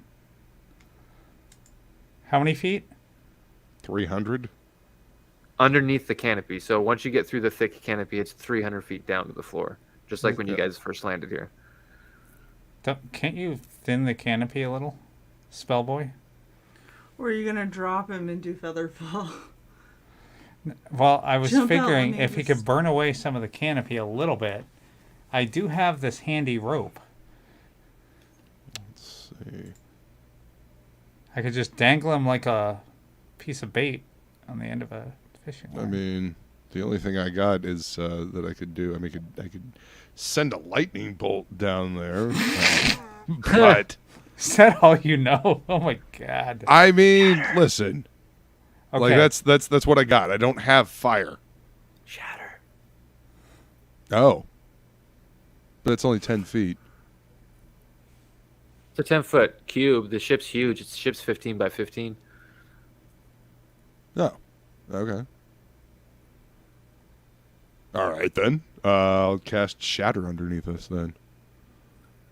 So the thick branches at the top of the canopy sort of burst, and you have an easier check now to sort of try and drop the ship down if you wanted to, or you can sort of look down into the mat of branches below and sort of drop a rope and climb your way down, make your way down. Up to you. Yeah, I guess I'll go ahead and I'll climb down and try to make my way down. That way you don't have to worry about getting the ship stuck. Oh, it wouldn't be stuck for long. I'm Give sure. me an athletics check with advantage, going down with the rope. All right. And Kirby, the bird, came along in the cockpit. Since it's a bird, a tiny thing it can come with. And you have guidance, so you can roll a d4 on top of your check. All right. So, athletics, 10 plus 7, 17. Might as well use the cleric. Right. And then plus 2 on top of that. I used the D4. So it was a total 19. Let's see, 10 19. plus, 19. Okay. So yeah, you slide down the rope, fucking jump out one-handed as you tie the rope inside, kind of jump out holding it one-handed and just slide down and sort of get onto the branches in the area you broke open. And this time it's going to be athletics check again to get down through the branches. But first, give me a perception check real quick. Okay. Let's see, 12 plus 10, 22. Yep, 22. Yeah, he beat 20. Well, technically 21.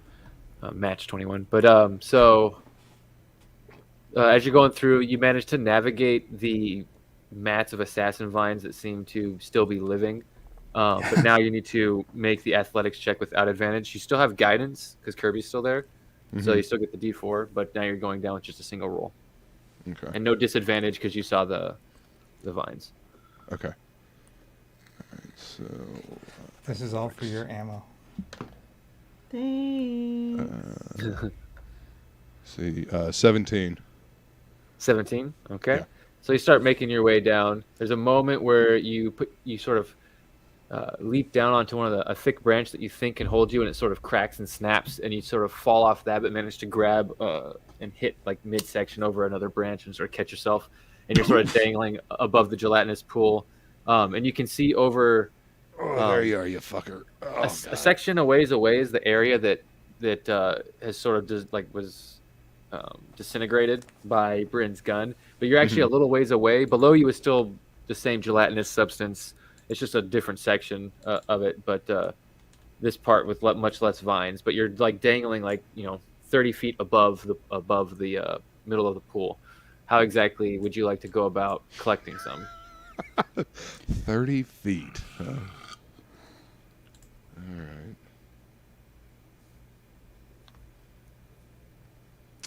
And you said you had glass vials, right? Isn't that what you said you had? Yeah, okay. Just want to make sure. Yeah, glass vial. All right. And I need to get 20 feet down.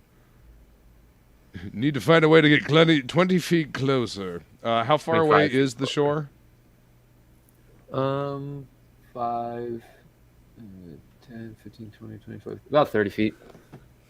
30 feet. All right. And I'm now dangling. Well, you've caught yourself. You almost fell in, but you sort of right yourself. You're up on a branch, 30 feet above. And do I see a way to the base of the tree that I can navigate to, like get up on the? Okay. Then I'm gonna make my way towards the trunk of the tree. An acrobatics or athletics check with this one, because you can kind of slide down it or try to walk down, jump down. Athletics. So 12 plus 7, that is 19. Okay, so yeah, you managed to jump your way down to the shoreline, no problem. Oh, shit. I'm glad I didn't land in that shit this time. All right, I'm going to walk over to the edge, and I'm gonna, take the vial. I'm gonna use the whipcord, and I'm going to, try to scoop up some of the gelatinous substance in the vial. All right, you managed to Don't do feel it. like burning myself again. Bloop. You managed to get. How many vials are you getting? I'm gonna How go many ahead you and have? grab 3. Let me double check how many I have in my inventory. Hang on. Sad face. I'm a sad panda. Sad panda. Let's see.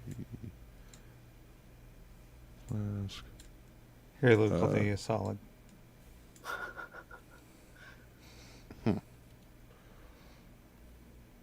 Well, looks like I have a single flask in here, so I guess I will use this single flask to fill it up. Okay. So, if you had told me, Mm-hmm.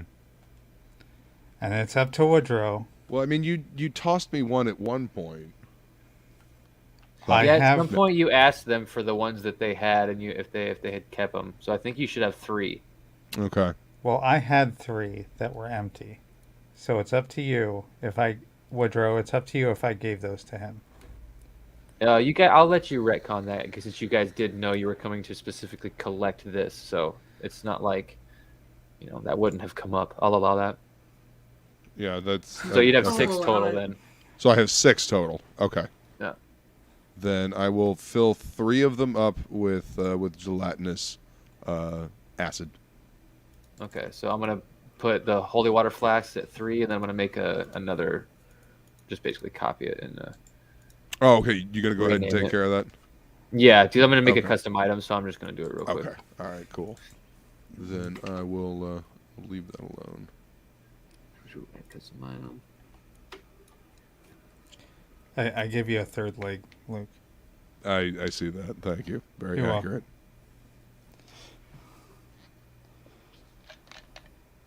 By the way, Mm. your car is not second passenger friendly. I'm just going to say that. It's not built to be. I mean, you could take a small body, but yeah, not very person.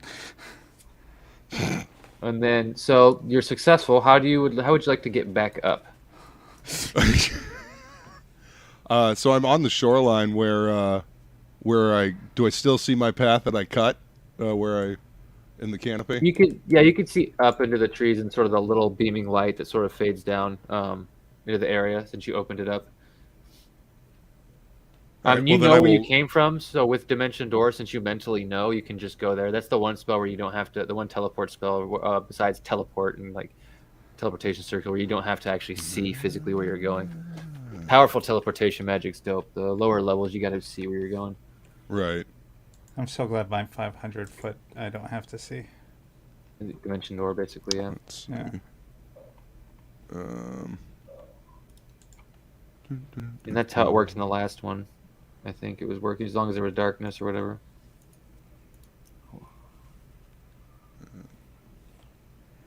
See, visualize, or describe. And that shit, I hate to use that just to get back up there. No, I'm gonna go ahead and run up the tree. I'm gonna speed boots up the tree. Shit. So I have a quick question, and yes, Shae just accidentally exited her shit.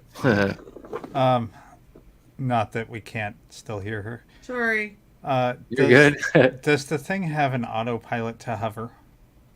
Yeah, that's what you've been using. Fine. I flipped the switch to autopilot hover. I bamfed down to him and bamfed back up.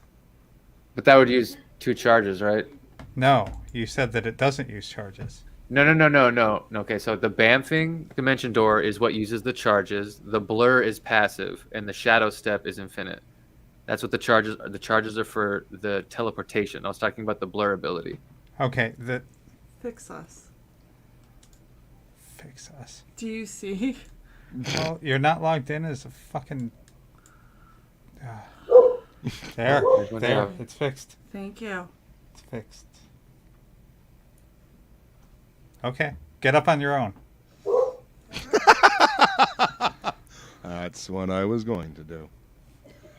All right, so I'll speed run up the side of the tree to the place where I was, and look to climb my way up. Can I see the ship through the canopy, like where I was? Like, Yeah, like I do said, see you a path? can kind of see up there. You can see the light where there you opened the canopy. All right. Well, then I'll go ahead Can and I assist in pulling him up since, climb up that way. rope? Yeah, so give me She's an on athletic check vacation. with advantage. All right. So, athletics with You advantage. said you said you're using the boots of speed, right? Yes. Yeah. So, And you still have the web walking ring or whatever, the spider climb ring. spider walk, yeah. Yeah. All right, so 14 plus 7, 21. Okay. Yeah. Yep. So you make your way up the things, no problem. You know where the threats are, and you see the rope dangling there within arm's reach. Okay. Go ahead and grab on the rope and start climbing up. As you go, the plane takes off on its own. I'm just kidding. Yeah, you get up no problem. You get back up in the cockpit. Damn it, this way! I flick the switch for warp drive. It's like that when when your friend gets out of the car, he's about to get back in, and you just like go like 5 feet. You go, I did that to You Society the other day. dick. It's like the old man and the dollar in the Geico commercial. Almost had it. Almost had it. Oh. Lord. I'm so glad I don't see commercials anymore. If you do have him do a strength check on the rope to see how long it takes him, I'll assist by also pulling in the rope as he's coming up. Okay. So that final athletics check you can make with advantage, I'll say, Okay. and guidance if you want.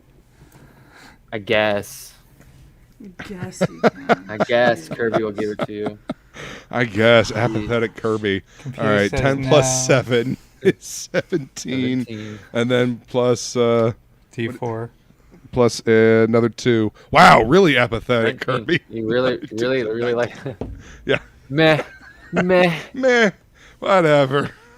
Okay, yeah. So you start climbing up, and as you're starting to climb, you feel like, man, I'm climbing pretty fast. But then you see Dis has got 2 legs, for purchase, and is just kind of like pulling the rope up as you're climbing. And you're like, oh yeah, that makes sense.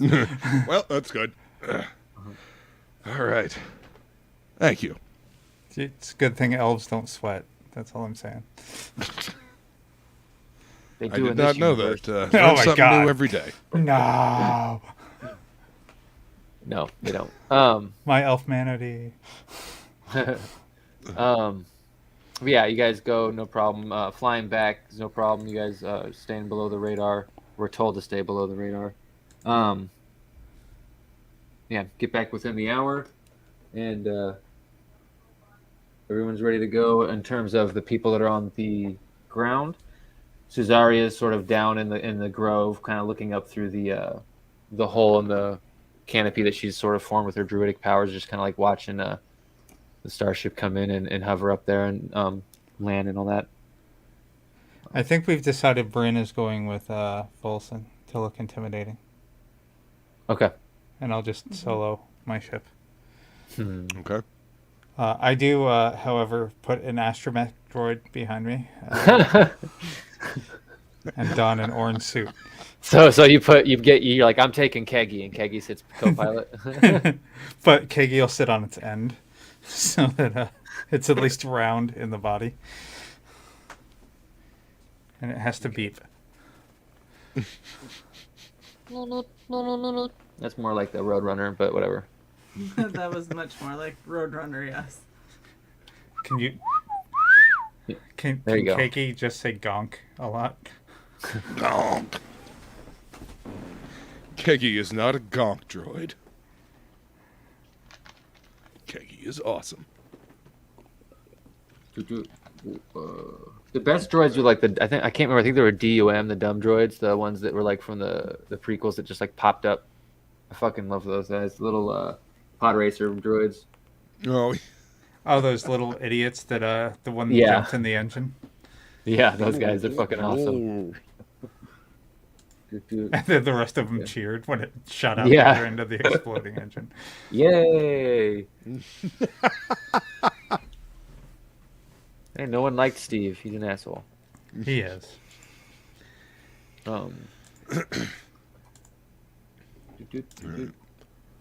So you've been given the coordinates to run that auto path. So you basically can, you have a pretty easy pilot check if you want to just like sort of navigate and make sure everything stays on course. Um, it's a pretty easy check. You shouldn't be able to fail. You did have a +9, right? So I don't think you can fail it even with a natural 1. Oh, the autopilot? Yeah, like what you're just basically watching the autopilot, making sure it's like staying on course and shit like that. 14. Yeah. Okay, so you're good. You're sort of watching that, kind of taking in the systems, trying to taking control every now and then, and doing little barrel rolls and shit, and then going back on path and setting the autopilot again. Yeah, I'm also, if there are sensors, I'm going to try to use them to see where the frozen over planet is if they reach that far. I don't know. Okay, Piri. So interesting. I'm glad you mentioned that. Is there anything before we get into this? So I'm guessing you're sitting in there while like Brynn is coming in and Kronos is switching spots and all that, and you're sort of just like tapping stuff because we haven't technically left yet. Okay. Then I just want to make. I guess if the freighter's sensors are more, or even their records have something on the planet, I would want to find out about that before we take off. Okay. So you can be like set up in the starfighter, sort of messing with the systems, and you can. So Samina gave you her comm chat or a comm to contact her. So if you wanted to, you could sort of contact her and see, what information they have on their ship, and she could send that over. Okay.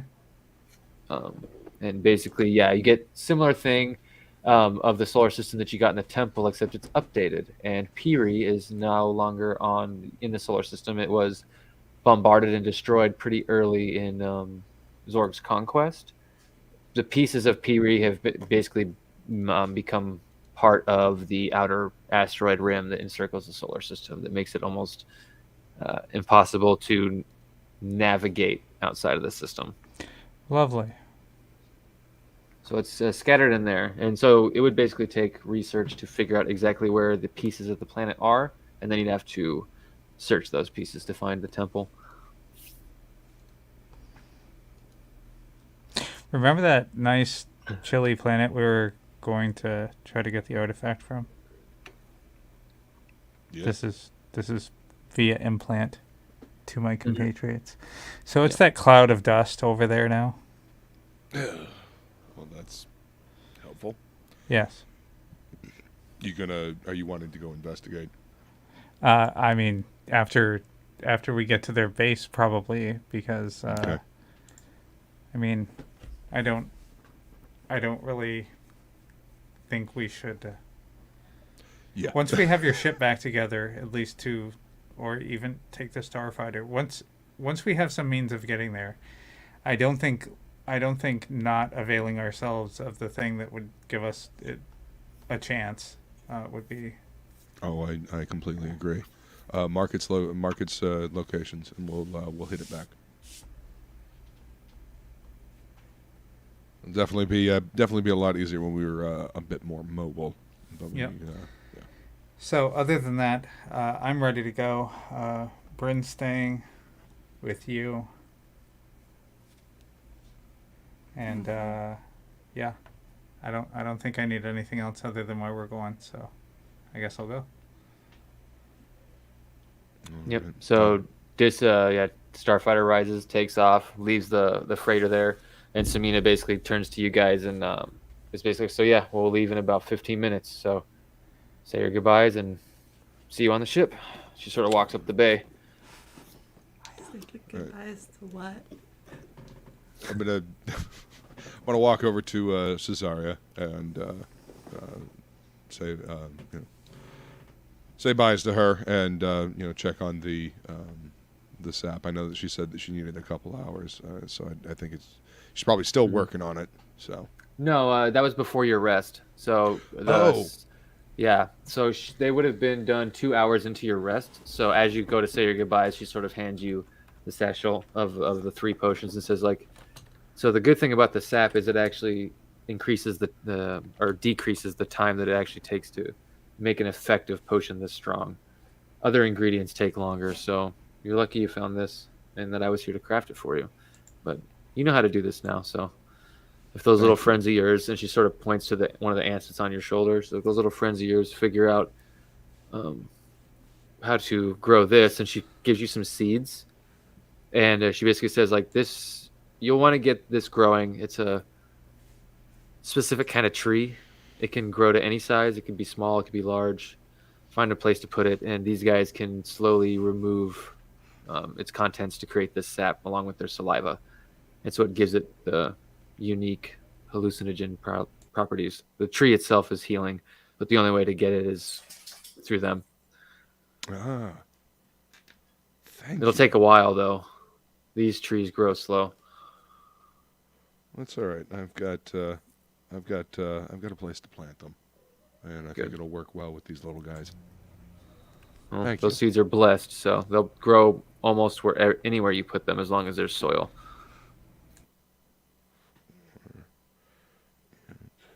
Hang on, I'm just writing this down.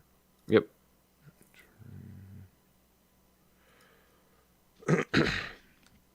And you were able to make potions for yourself as well out of the sap. Mm-hmm. Excellent. Excellent. All right. Well, it appears we are getting ready to take off. I have a way to contact you. Yes, I can just.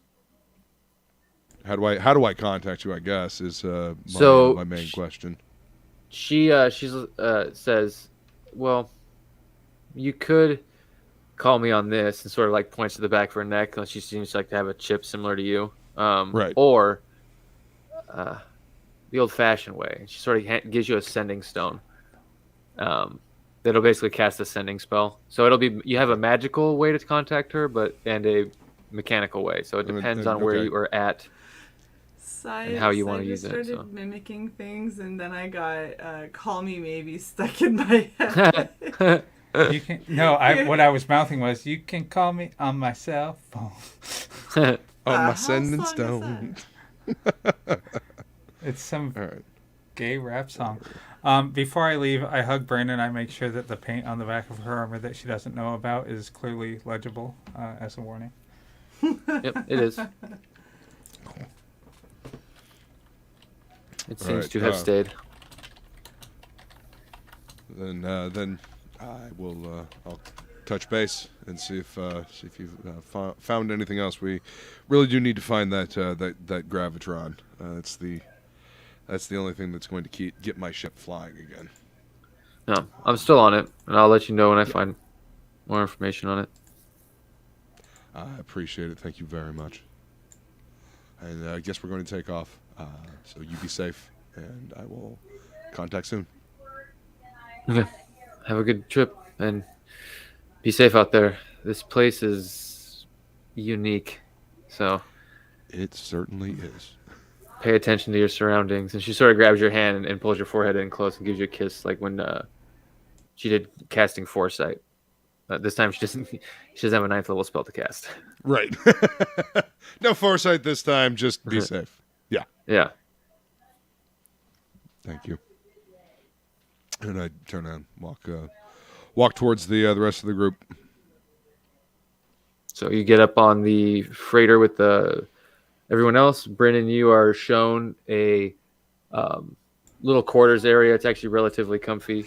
I thought you were going to say an in-flight safety. Here's your water landing. To your right is one of our exits. To your back is another exit. For the nearest exit. It's here, there, or holy fuck. Your stewardess can be used as a flotation device.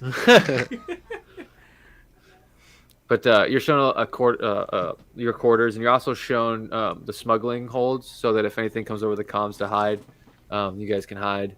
And nice. Basically, they say that if there's anything, they're going to try and outrun them. But if they can't outrun them, then they're going to have to let them board. Because if we make any sort of aggressive moves and any message gets back that, or they have any sense that anything happened, they'll just send more fighters, basically. Right. Yeah, we don't need to kick the hornet's nest. Got it. Yeah. Okay, make this check. So you get up, you take the starship out, and you start having your little fun on the autopilot run. So that's good. Wow. Shae's giving me a look because I said we. So a little bit into the flight, about 45 minutes, Renaj comes over. Here we go. Get ready to run the drill, and you feel like the ship shift, but then systems kick on, so you guys don't feel the G forces, and you can feel like that the ship is kicked into drive. And he's like, let's see if I can outrun these bad boys. So he's got a 16 plus 10, so that's 26. First one's good. And then it was a 6 plus 10 is a 16. So roll for them. Ooh, okay. 14 plus. Okay, so interesting. Can I give our pilot a bardic inspiration? Yeah, you can actually. That'll All right, really help. I'll give him a bardic inspiration. I will bardic inspire. Here's So, some heavy metal. Breaking the law. You go into the cockpit, or do you go over the comms, or do you actually go to the cockpit? How do you do it? No, I'll walk into the cockpit. I'm walking to Okay. the cockpit. Hey man, here, put this on. And some music. Just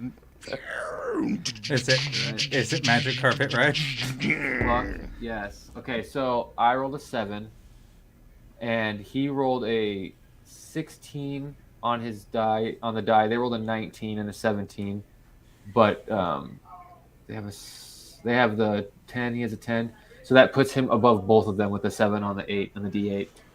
fuck yeah. So you hear him, as you're kind of walking, he's like, "Oh, this isn't good." You kind of come in and be like, "Oh man, no, listen to this."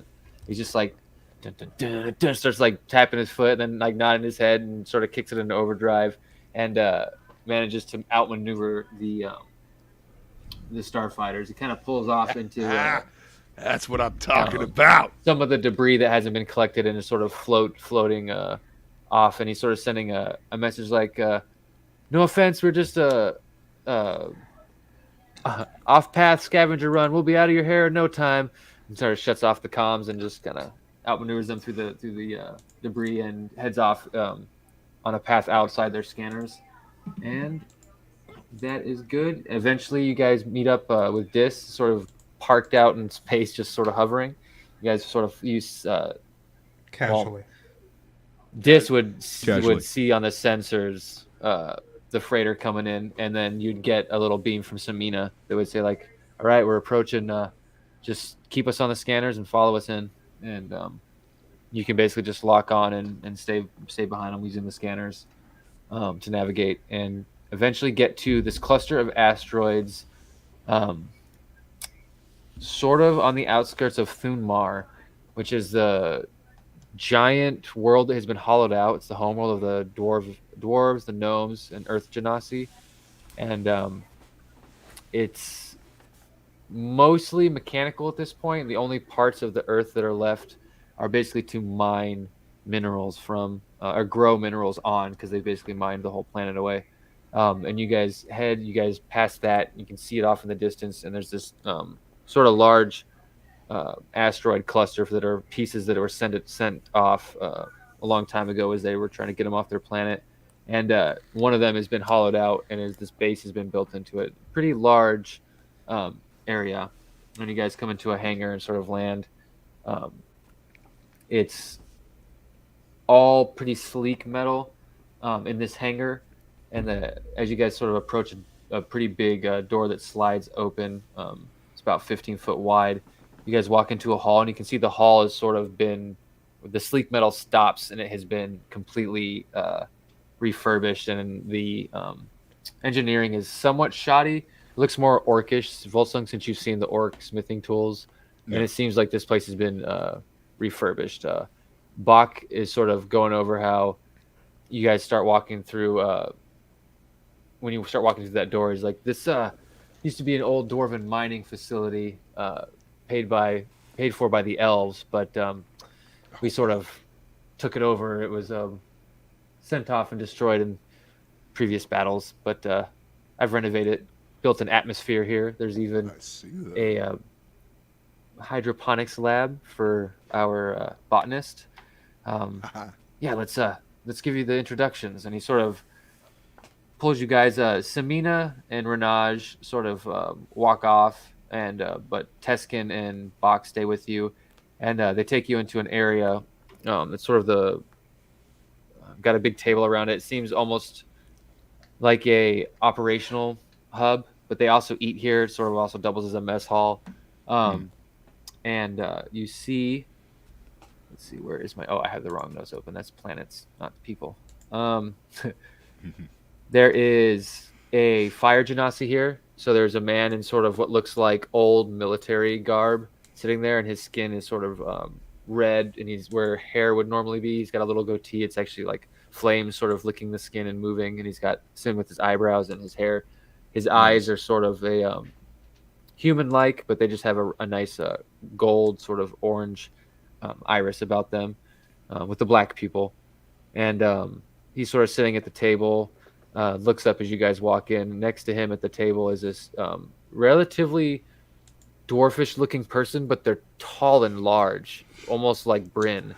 And she's sort of sitting at the table, dwarfish looking. Yeah, she's got broad shoulders. The body anatomy sort of seems dwarvish, but she's very tall and large, similar to Brynn's size. So very, very thick. It's an imposing figure even to you, Brynn.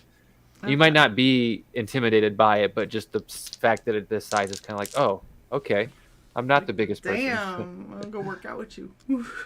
And she seems to be tinkering with some like tinkerer's tools on like a little piece of something. And then someone who walks in is an earth genasi. She seems to have like this sort of gemstone type skin. It's sort of green gemstone, and you can see different sparks of mineral sort of growing off on the back of her head, and down her neck, down like her spine. And then she's got sort of crystals growing for eyebrows, but her eyes seem relatively human, with a sort of opalescent iris to them. And they all sort of just stop and look as Bach and Teskin bring you in, and they sort of go over and introduce you in the fire genasi. Bach is like, this is Fashish Javi, an old military strategist. He's got a brilliant mind about him. This is Nozark Titus, our female engineer.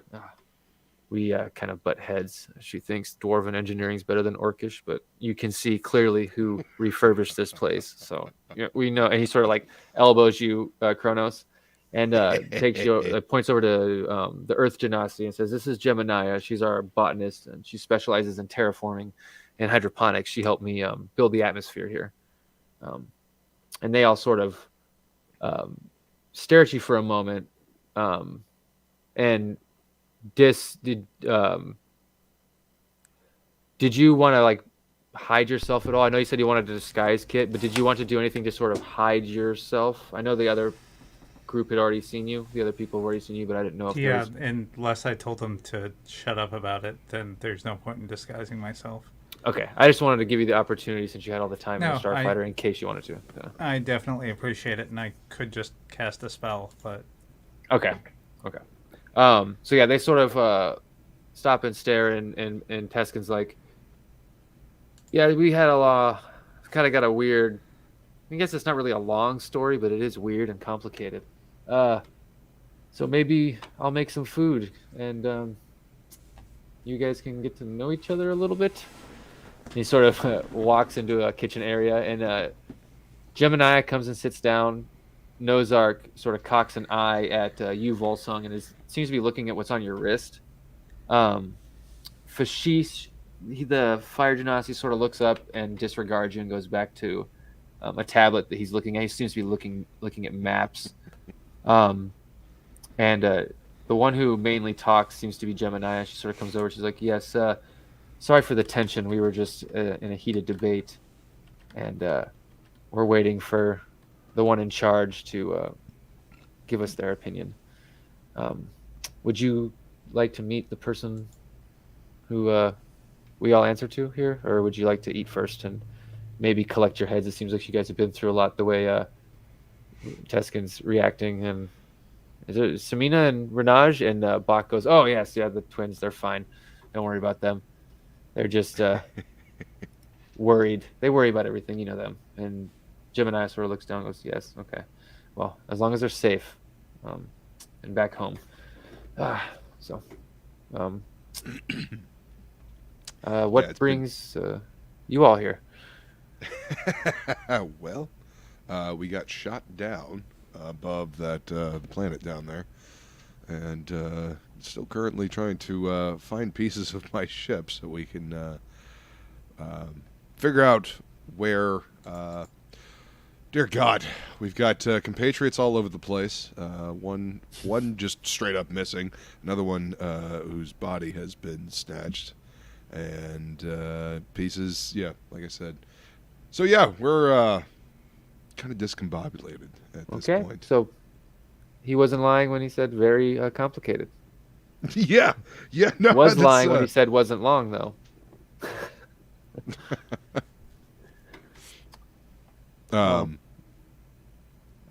Yeah, don't mean to- it's definitely an interesting story. I don't mean to pry. I don't know if it's a sensitive subject. And she's sort of looking at this, and it goes, but I take it you're not from here? Or have maybe some of you been in hiding? It would be safe to say we're not from here. Okay. Yeah. Interesting. And Bach is sort of staring at Nozark, the dwarven woman, and just sort of like with the hugest smile on his face you've ever seen on an orc. He's the happiest orc you've ever seen.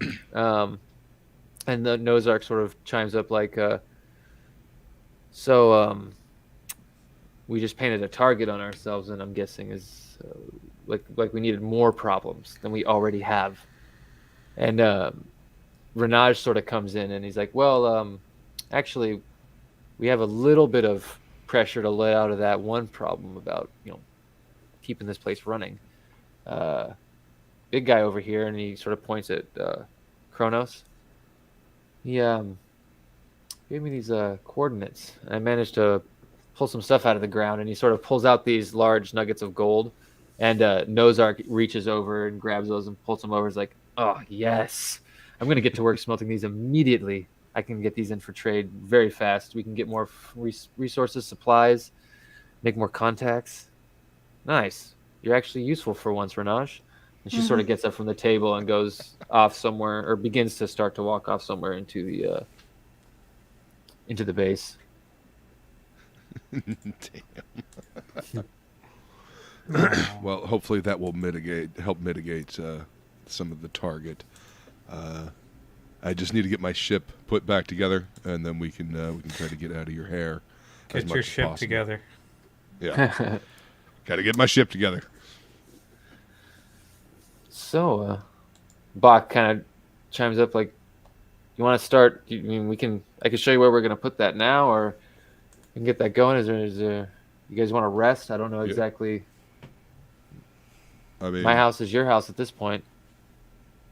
Yeah, let's figure out where we're putting the ship.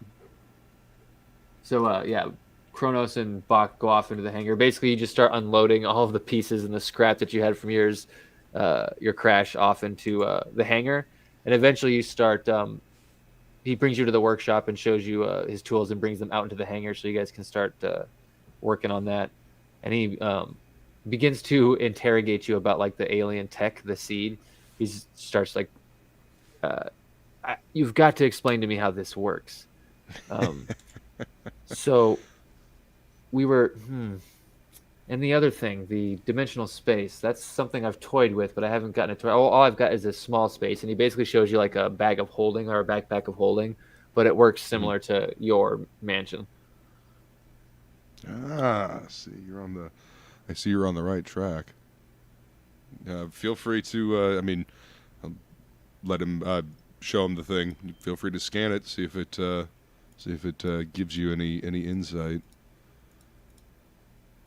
He gladly takes it off you and sets it up, and he's like, he sort of puts his hand in. Do you give him permission like to enter it? Yeah, he can go in when I'm around. Yeah.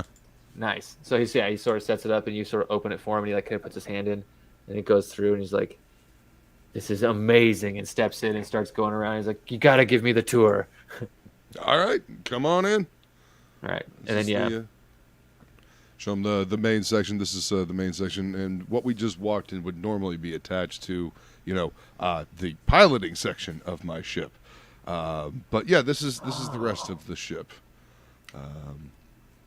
So yeah, there's the work station over here, workbench. Show him the workbench and He's stuff. This is looking what was, over everything, and yeah. he goes, Renage was able to get it open, but it was just a sheen. He couldn't get through. This is amazing. You gotta have some security on the home, right? You see him almost like going to touch things, and then he stops and shakes his head, and you can see he mentally tells himself, "Yeah, no, don't touch things, don't touch things, don't touch things." Don't touch that. That's not yours. And then That's- so, show him the kitchen. Yeah, see, this is food. It this is it's got a base block, and it can make whatever food we need. wait, Yeah. and it sustains you. Oh yeah, it tastes like the real thing, and it essentially is the real thing. I was gonna say, hold up, wait, tastes like the real thing. Are we eating flavored cardboard? Oh my Yes. gosh, Soylent Green. It's people. It's No, pork. it is the thing. It is. Here. Think about. Words matter. Tell them to think about whatever. What's your favorite? I'm gonna dish? get some chicken Favorite fried dessert? rice while they're talking. So that's You like walk in and just go to the thing and get some shrimp Yep. fried rice. Just go sit Yep. down, and start eating chicken. See? chicken fried rice. Chicken good. Yeah, Bach. Think about just like think about your favorite candy treat as a kid. Or pizza. Okay. And All right, how does it and- work? Just put your hand on the thing. Think about what you want, and it will make it. You see, he sort of like rubs his hands together, and just like puts his hand down, thinks, and you see a bowl form with a steaming like bowl. It's sort of like grubs, but they're in honey, and the honey is sort of hardened, but not completely, and it's not necessarily a honey. It's sort of reddish. He Right. takes them out, and he's like, "Oh my, no way!" And he puts it in his mouth, and it's just like, "Oh," and then you can see him sucking. And he's like, "That's good enough." I walk away with my food. And you get the sense that it's some sort of candied grub. See? It's baby worms. It's Yep. just like, they're not worms. They're grubs. There's a difference. Huge difference, especially in nutrition. And he puts his hand down again, and there's basically like a fat like slab of sort of steaming meat with a sauce drizzled over it. And he's like, "This is amazing. I need to get out of here." And he sort of just takes the plates and goes to sit down. He's like, starts eating it. Here, and I go to the little. I'm assuming we have a fridge. I have a fridge with bottles of beer because, of course, I do. Right? Yeah. Pop open a bottle of beer, set it down in front of him, enjoy. And he just starts going to town. You get the sense that how they ate at the meal that Suzaria made for all you guys, and how he's eating here, that with the resources they have are probably not much in terms of the way of food. So having you here might be a resource to them because it's infinite, and they can just be like, "Please let us eat." Please, Well, may I I have some more? I could let him scan it. See if he could do something like that. Replicating the base block is going to be the most difficult part. No, he just means that they're going to turn your ship into a cafeteria. While it's there, if they're allowed to, they will. Yeah. I can certainly Now help. serving. Can certainly help mitigate our presence here. But yeah,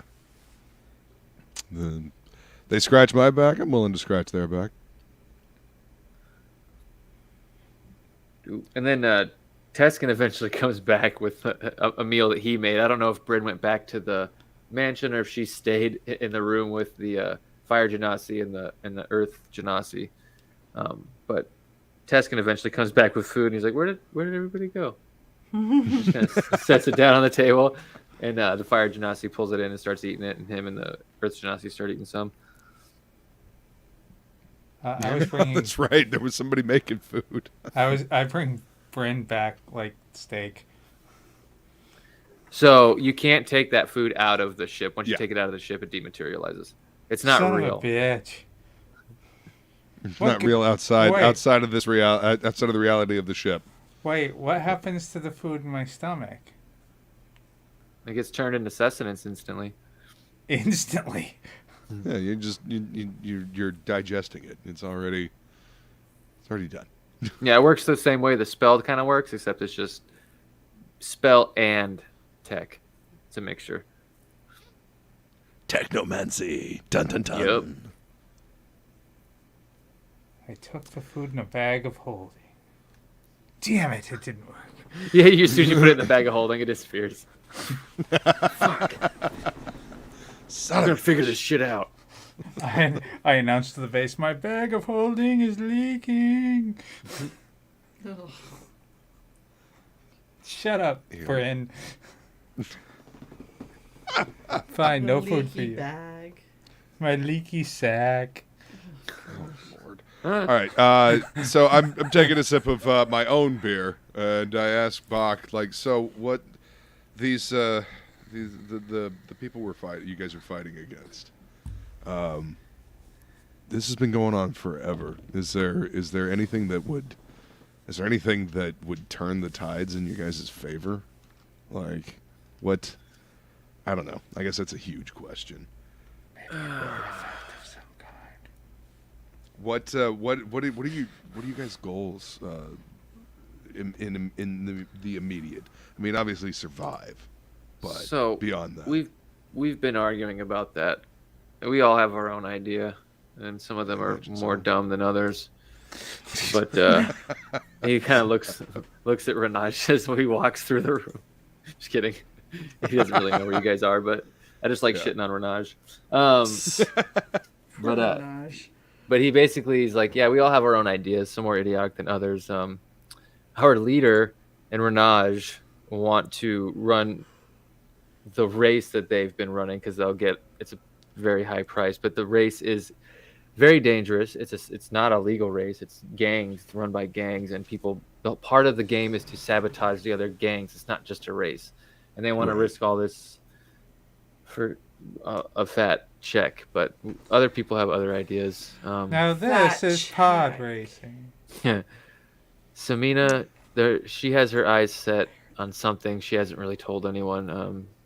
Her and Fashish are planning something there, but Fashish wants to send us on bounty hunting missions. Teskin just seems uninterested, spends most of his time with Gemini.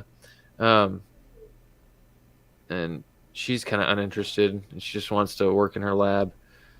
Nozark wants to do the slag run, which is basically where we take a slag ship around Cypher and collect a bunch of minerals we could then sell and trade for other resources.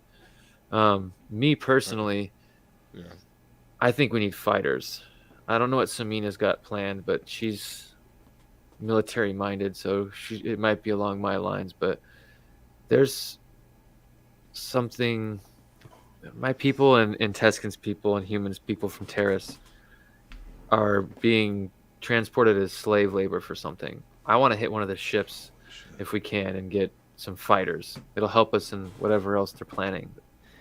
I don't know if it's possible, and they shut us down because it's definitely going to take a lot of effort to plan. But there's lots of ways to collect resources, and we've been fighting about it because everyone's got their own ideas or are uninterested in having a say. So Yeah, we're just well, trying to that's, figure out what to do. That's the nature of working with a team. Well, I mean, I would, I imagine going for the least, the path of least resistance to get more resources to then, like you say, plan for something bigger. This slag run, you know, is how dangerous is that? I mean, I imagine all this shit's relatively dangerous, but Yes. in terms of the scale we're talking about here. Except Teskin and Gemini, who just want to apparently waste away and do nothing. But they're willing to help us. They just don't want to make any decisions. I don't think they want the responsibility, to be honest. Well, I mean, how long have you guys been fighting this war? Us as a team, or the rebellion and the greater Well, I rebellion? mean, yeah, I guess you as a team or them in general, because after a while, this shit starts to weigh on you. So we all kind of met Apathy. in different ways at different times. I met Teskin on the battlefield. We were breaking out of a slave ship, and I made some stuff out of the wall and got us out of there, and taught him how to enter a rage. He was a cleric, a nomadic cleric, but I showed him how to fight. I've got a temper issue too, but I mostly focus that on engineering. Fashish, he's military minded, but he was a prisoner too, but not for being a slave. We got him out on the way out when we were making our way. He was in a different prison. I think they're holding him for information, but he doesn't like to talk about it and hasn't said much. But that's how we got out. And then we met Nozark because we needed another engineer. She knows things I don't know when it comes to biological means, mixing that with mechanical. I'm more specifically mechanical, ships, Right. along those lines, starships, bases. She's really good with weaponry. Weaponry isn't something I necessarily spec into. More about armor. I can use Gotcha. a weapon though. Seems to get defensive there for a moment, and then Hey man, see. you know, Um, sometimes a good defense is what you need. Woji, our leader, came with Renaj, and Samina eventually found Renaj when she escaped a battlefield barely alive and needed somewhere to go. And from there, we all just kind of, when we were living on a ship for a while, or on the ship for a while until we found this place, and then I realized I could renovate it. So we just kind of lived on the ship, and I used my spacesuit with Teskin, and we kind of, and Noah's Ark, and we all just kind of rebuilt this place. So I'd say, and so you basically get, they've been together for a few years, but not super long, and their personalities don't necessarily mesh well. But it's one of those survival, sticking together things. Right. So there's lots of awkward silences and arguments.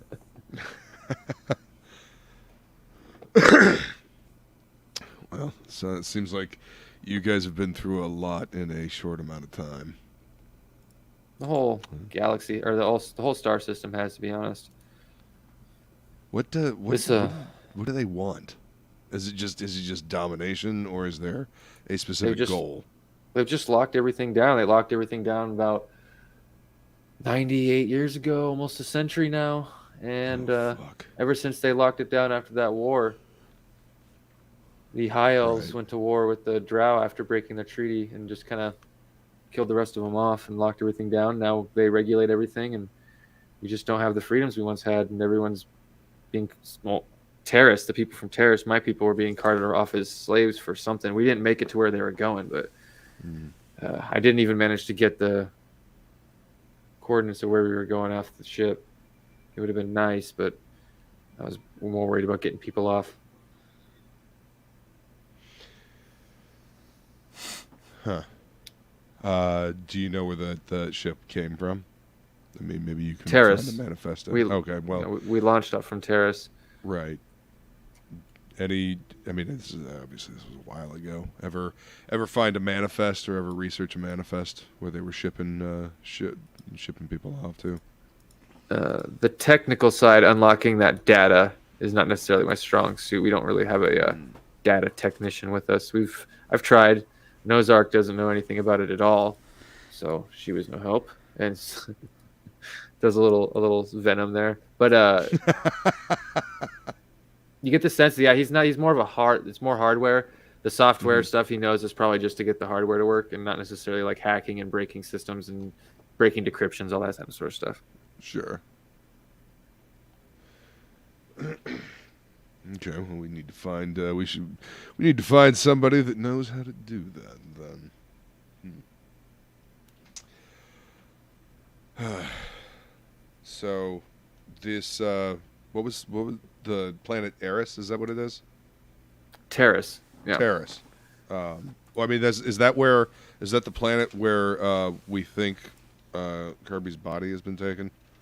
I'm trying No, to that was remember. Imena, and looking that into the systems is a moon. It's a moon of Felandir, the one that's closest to Rashana. Can I ask? Rashana, that was the one I was thinking of. Okay, so it's on Irondeer, the moon. Can I ask Go ahead, Dis. a stupid thing in between this session and the next session? Yeah. Since we have a star map at this point, regardless of how accurate it is, and I guess through the fighter sensors and the freighter sensors, we might have a little bit more accurate one than what we found in the temple. But at some point, can we kind of get a map of at least the solar system? You have a map of the solar system. You have two No. maps of the solar system. One is a. What do you mean? I like mean an actual map to bring up. yeah. Oh, you mean you want me to draw one? Okay, I gotcha. Yeah. Gotcha. Even if it's just like circles and balls. Draw, monkey, draw. Even if Yeah. it's just like a crude depiction of a solar system. That way we can, Or I a guess, set start of to balls. take a few. What? What? Nothing. That way we can at least start to take a few notes. And I don't want to I've got a put little the pad impetus. here with some I notes. mean, you can take notes. But yeah, I'll draw you a map. That would be awesome. You can't. So yeah, I take notes. downloaded the star map. I mean, are you hanging out with us, Dis? Are you hanging out in the mess hall with me and I Bach? don't know where the hell I am. Okay. I mean, I You figured went in there and and grabbed ate. You said food. you said you went and got food. So I'm assuming you're in the So with Bach and Why Kronos. was it okay? If I'm with you, then I'll interject this question at the point where he said when 98 years ago they broke the treaty with the Drow and attacked. Why did they feel the need to kill off all of my people? that's a good question. Loaded question. I mean, I wasn't part of that, so I don't really know. But I'm guessing war. Something must have happened. I mean, treaties have been broken all the time in the past. I don't necessarily know why, but Right, if it usually makes when a you feel any treaty's better, broken, there's some declaration of, you pissed on my great uncle's girl, Goat. or there's this resource we need, or our God has declared that you're an asshole, or there's usually some excuse given. there wasn't a declaration. The peace only lasted a few years.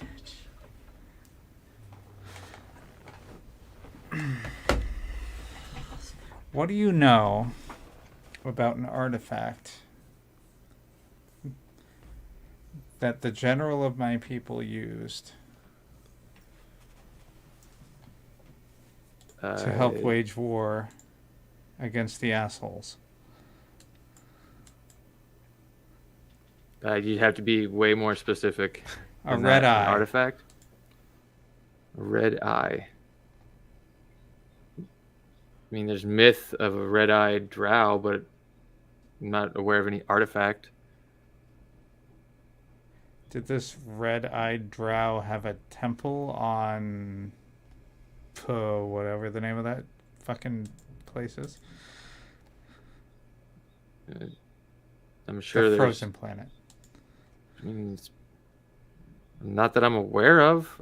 Why would a general in an army have a temple? That doesn't. I don't know.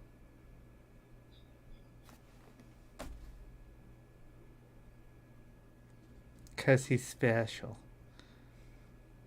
Maybe. I mean, the planet was destroyed at the start of the Second Conquest, so Was it maybe destroyed something on was there. purpose, or did something weird happen? It seemed like it was destroyed on purpose, unless there was some accident covered up there. But it just was bombarded, so I'm assuming I see. something happened.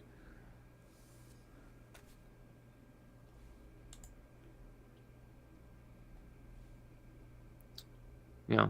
Well, if it makes you feel better, they tried to kill off my people as well. They're not very keen on orcs. I don't think they're High very elves aren't keen very- on anyone that isn't a high Yeah. elf. Yeah, they're not. We should kill them all. Return the favor.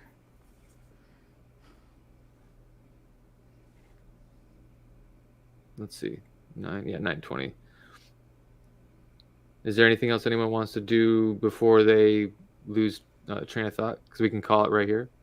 Basically, start up from the dinner and get the last introduction.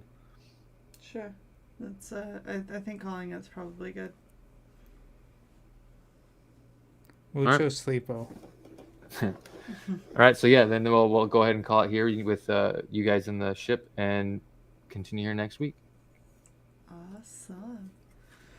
Well, of course, as always, thank you to everybody who's hung out with us for this long. And, yeah. I guess we'll see everyone next week. I don't know. I'm not feeling well, so I'm kind of not the person to do this. Thank you all for coming, as always. Thank you to our viewers, which have gone up over the course of the show, which is always nice to see. We appreciate each and every one of you. We will be back the same time next week for this show. Are we doing a region this week? I don't know. To be determined. Keep an eye on Twitter. And thanks to the players, of course. Thank you to Woodrow for GMing. And Of course. Death Metal Hero for hanging out with us. Sai for putting everything together and basically running the show, because I can't do shit. Including staying actually in the show. Yeah, apparently that's also an issue.